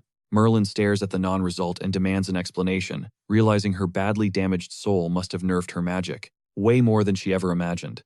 The energy around her begins to swirl violently as she screams that this was unforgivable. She, the most powerful mage in the kingdom, should not be struggling against some low-tier trash mob. In the middle of her tantrum, a tiny piece of the slime is flung away. The slime then stretches out several tentacles, quietly scanning for the right skill. It can sense that Gon had already weakened Merlin severely, and more importantly, she had zero clue about its hidden ability. Seizing the advantage, the slime decides to strike without warning. Out of nowhere, a bird with a serpent's body materializes and slams into Merlin, sending her flying backward. She collides hard against an invisible barrier, and the impact shatters her form, spraying blood into the air. Her broken body and mangled face are exposed. Even wounded, Merlin keeps spitting curses, muttering about what the hell she was even fighting. She swears that if she ever gets back to the church and has time to recover, she will burn the entire swamp forest to the ground, leaving nothing but ruins. Nearby, the snake bird begins to pulse with an intense light. The creature leans forward, gathering a massive amount of energy as the system announces pseudo-dragon's breath. Then, the snake bird unleashes a colossal torrent of fire across the stone floor. From a safe distance, the slime watches intently, its tentacles extended. The snake bird cocks its head, observing the pool of lava it just created. Merlin screams, echo from deep within the intense heat. Without hesitation, the creature begins inhaling the lava, drawing the molten material right back into its own body. The slime continues to watch, unable to look away. All along the snakebird's furry body, its form begins to swell and pulse as if something was about to burst out. A pink, snake-like head emerges from its back, its forked tongue tasting the air. A brilliant white light envelops the creature, hiding its transformation. When the evolution is complete, the slime senses that the creature's shadow has become much larger and more imposing. The result is revealed a two-headed snakebird chimera. The original head has grown longer and sharper, while the new pink head, supported by a long neck, sprouts from its back. An extended tail completes its new form. With a mighty flap of its wings, the chimera launches into the air, climbing rapidly, and leaving the lava field and the slime far behind. The slime stares up at the sky, confused and utterly speechless as the creature vanishes over the horizon. System notifications continue to pop up non-stop, but the slime is hit with consecutive failures. The skill transfer stalls at 37% before being completely terminated. Super magic fails. Elemental resistance fails. Divine arts, dimensional junctions, and enhancements all fail for the same reason: lack of magic power or body incompatibility. The only skill that successfully transferred was raw martial arts talent. After that, the slime collapses into a heap on the ground. As wrecked as it looks on the outside, what's happening internally is even worse. He has to admit, his old life as a clueless slime was way more peaceful, even without these new powers. He feels like happiness is a complete lie. In that moment, the slime triggers his search ability, and the nearby remains answer the call. Fragments of Gon's body begin to twitch and are slowly devoured by the slime's tendrils. A flood of new notifications appears. Forging skill unlocked, medical knowledge unlocked, and culinary skill unlocked. The encyclopedia and the map atlas also get partially filled in, offering him at least something to go on. The slime then starts to mold its body into a human shape. The process is a massive strain, but as the form finally stabilizes, his entire mentality shifts. He reminds himself that he can't get comfortable and vows that he must carry on Gon's legacy, because if the church really sacrifices the world, no one will survive. He continues to reinforce the structure, filling in the flaws and holding everything together. The result isn't perfect, but it's functional. The slime concludes that even without a true body, he can still pilot this form. He attempts to take a step. The instant he puts any weight on it, the entire structure starts to tremble. Just staying upright becomes an extreme challenge, and any small mistake completely throws off his balance. He tries to correct it, but his coordination is a total disaster. Focusing on one part makes him lose control of another. Adjusting his upper body makes his legs buckle. Unable to sustain the form, the structure completely gives way, and the makeshift human body collapses, melting back into his original slime form. The slime decided to call it quits for now. Hiding seemed like the most sensible option, especially since there was no guarantee the church wouldn't send reinforcements. He gathered everything he could and stuffed it into his slime storage space. Among the stored items was a piece of armor. Upon analysis, the system explained it had been crafted with sealed force stone, a material capable of soaking up a huge amount of physical damage, on top of being reinforced by Gon himself later on. The slime slithered through the forest in his original form, his mind reeling from everything that had happened in a single night. His brain was on overload, so he decided to pull up the encyclopedia and map atlas to better organize the information. The map revealed the existence of polar ice fields, the royal capital, deep valleys, mountains, and mines scattered across the world. Seeing that, the slime understood that this world was vast, far beyond what he imagined. New system information popped up right after. Portals had been installed by the royal capital across various regions, allowing for high-speed travel between them. That entire system was under the direct control of the church. Adventurers were required to register at those portals, and any resources gathered during their journeys were heavily taxed. Half of everything was sent directly to the church. The system also confirmed the slime's current location, the swamp forest. He realized immediately that finding a portal could get him straight to the royal capital. The path forward was clear. Still, he knew that making a move while he was still this weak would be a mistake. For the moment, all he had was some damaged high-level gear and the few resources he'd managed to scrape together. His attention then drifted to the nearby body, belonging to the girl named Naya.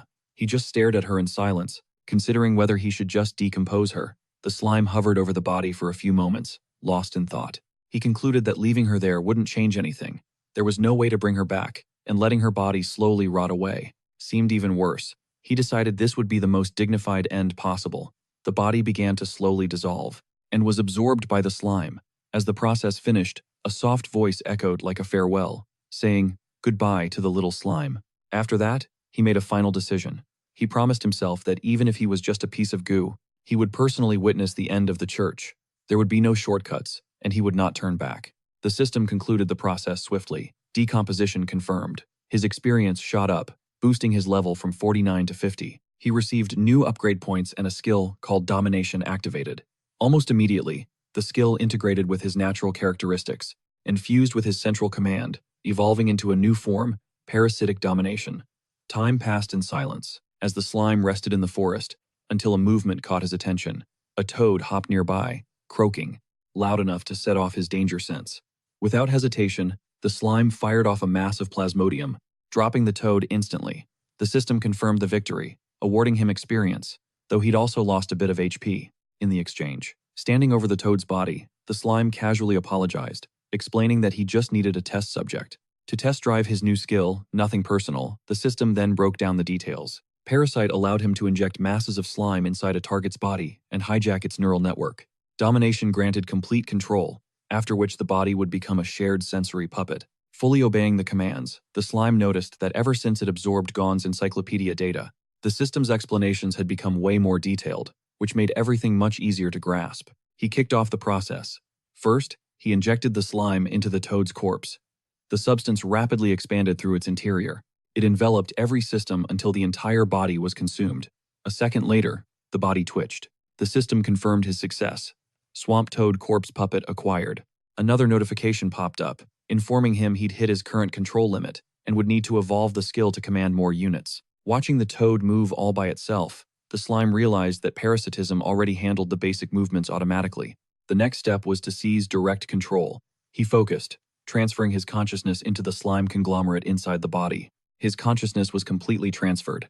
A system window flashed into his vision. System, Corpse Puppet, Swamp Toad. Durability, 0%.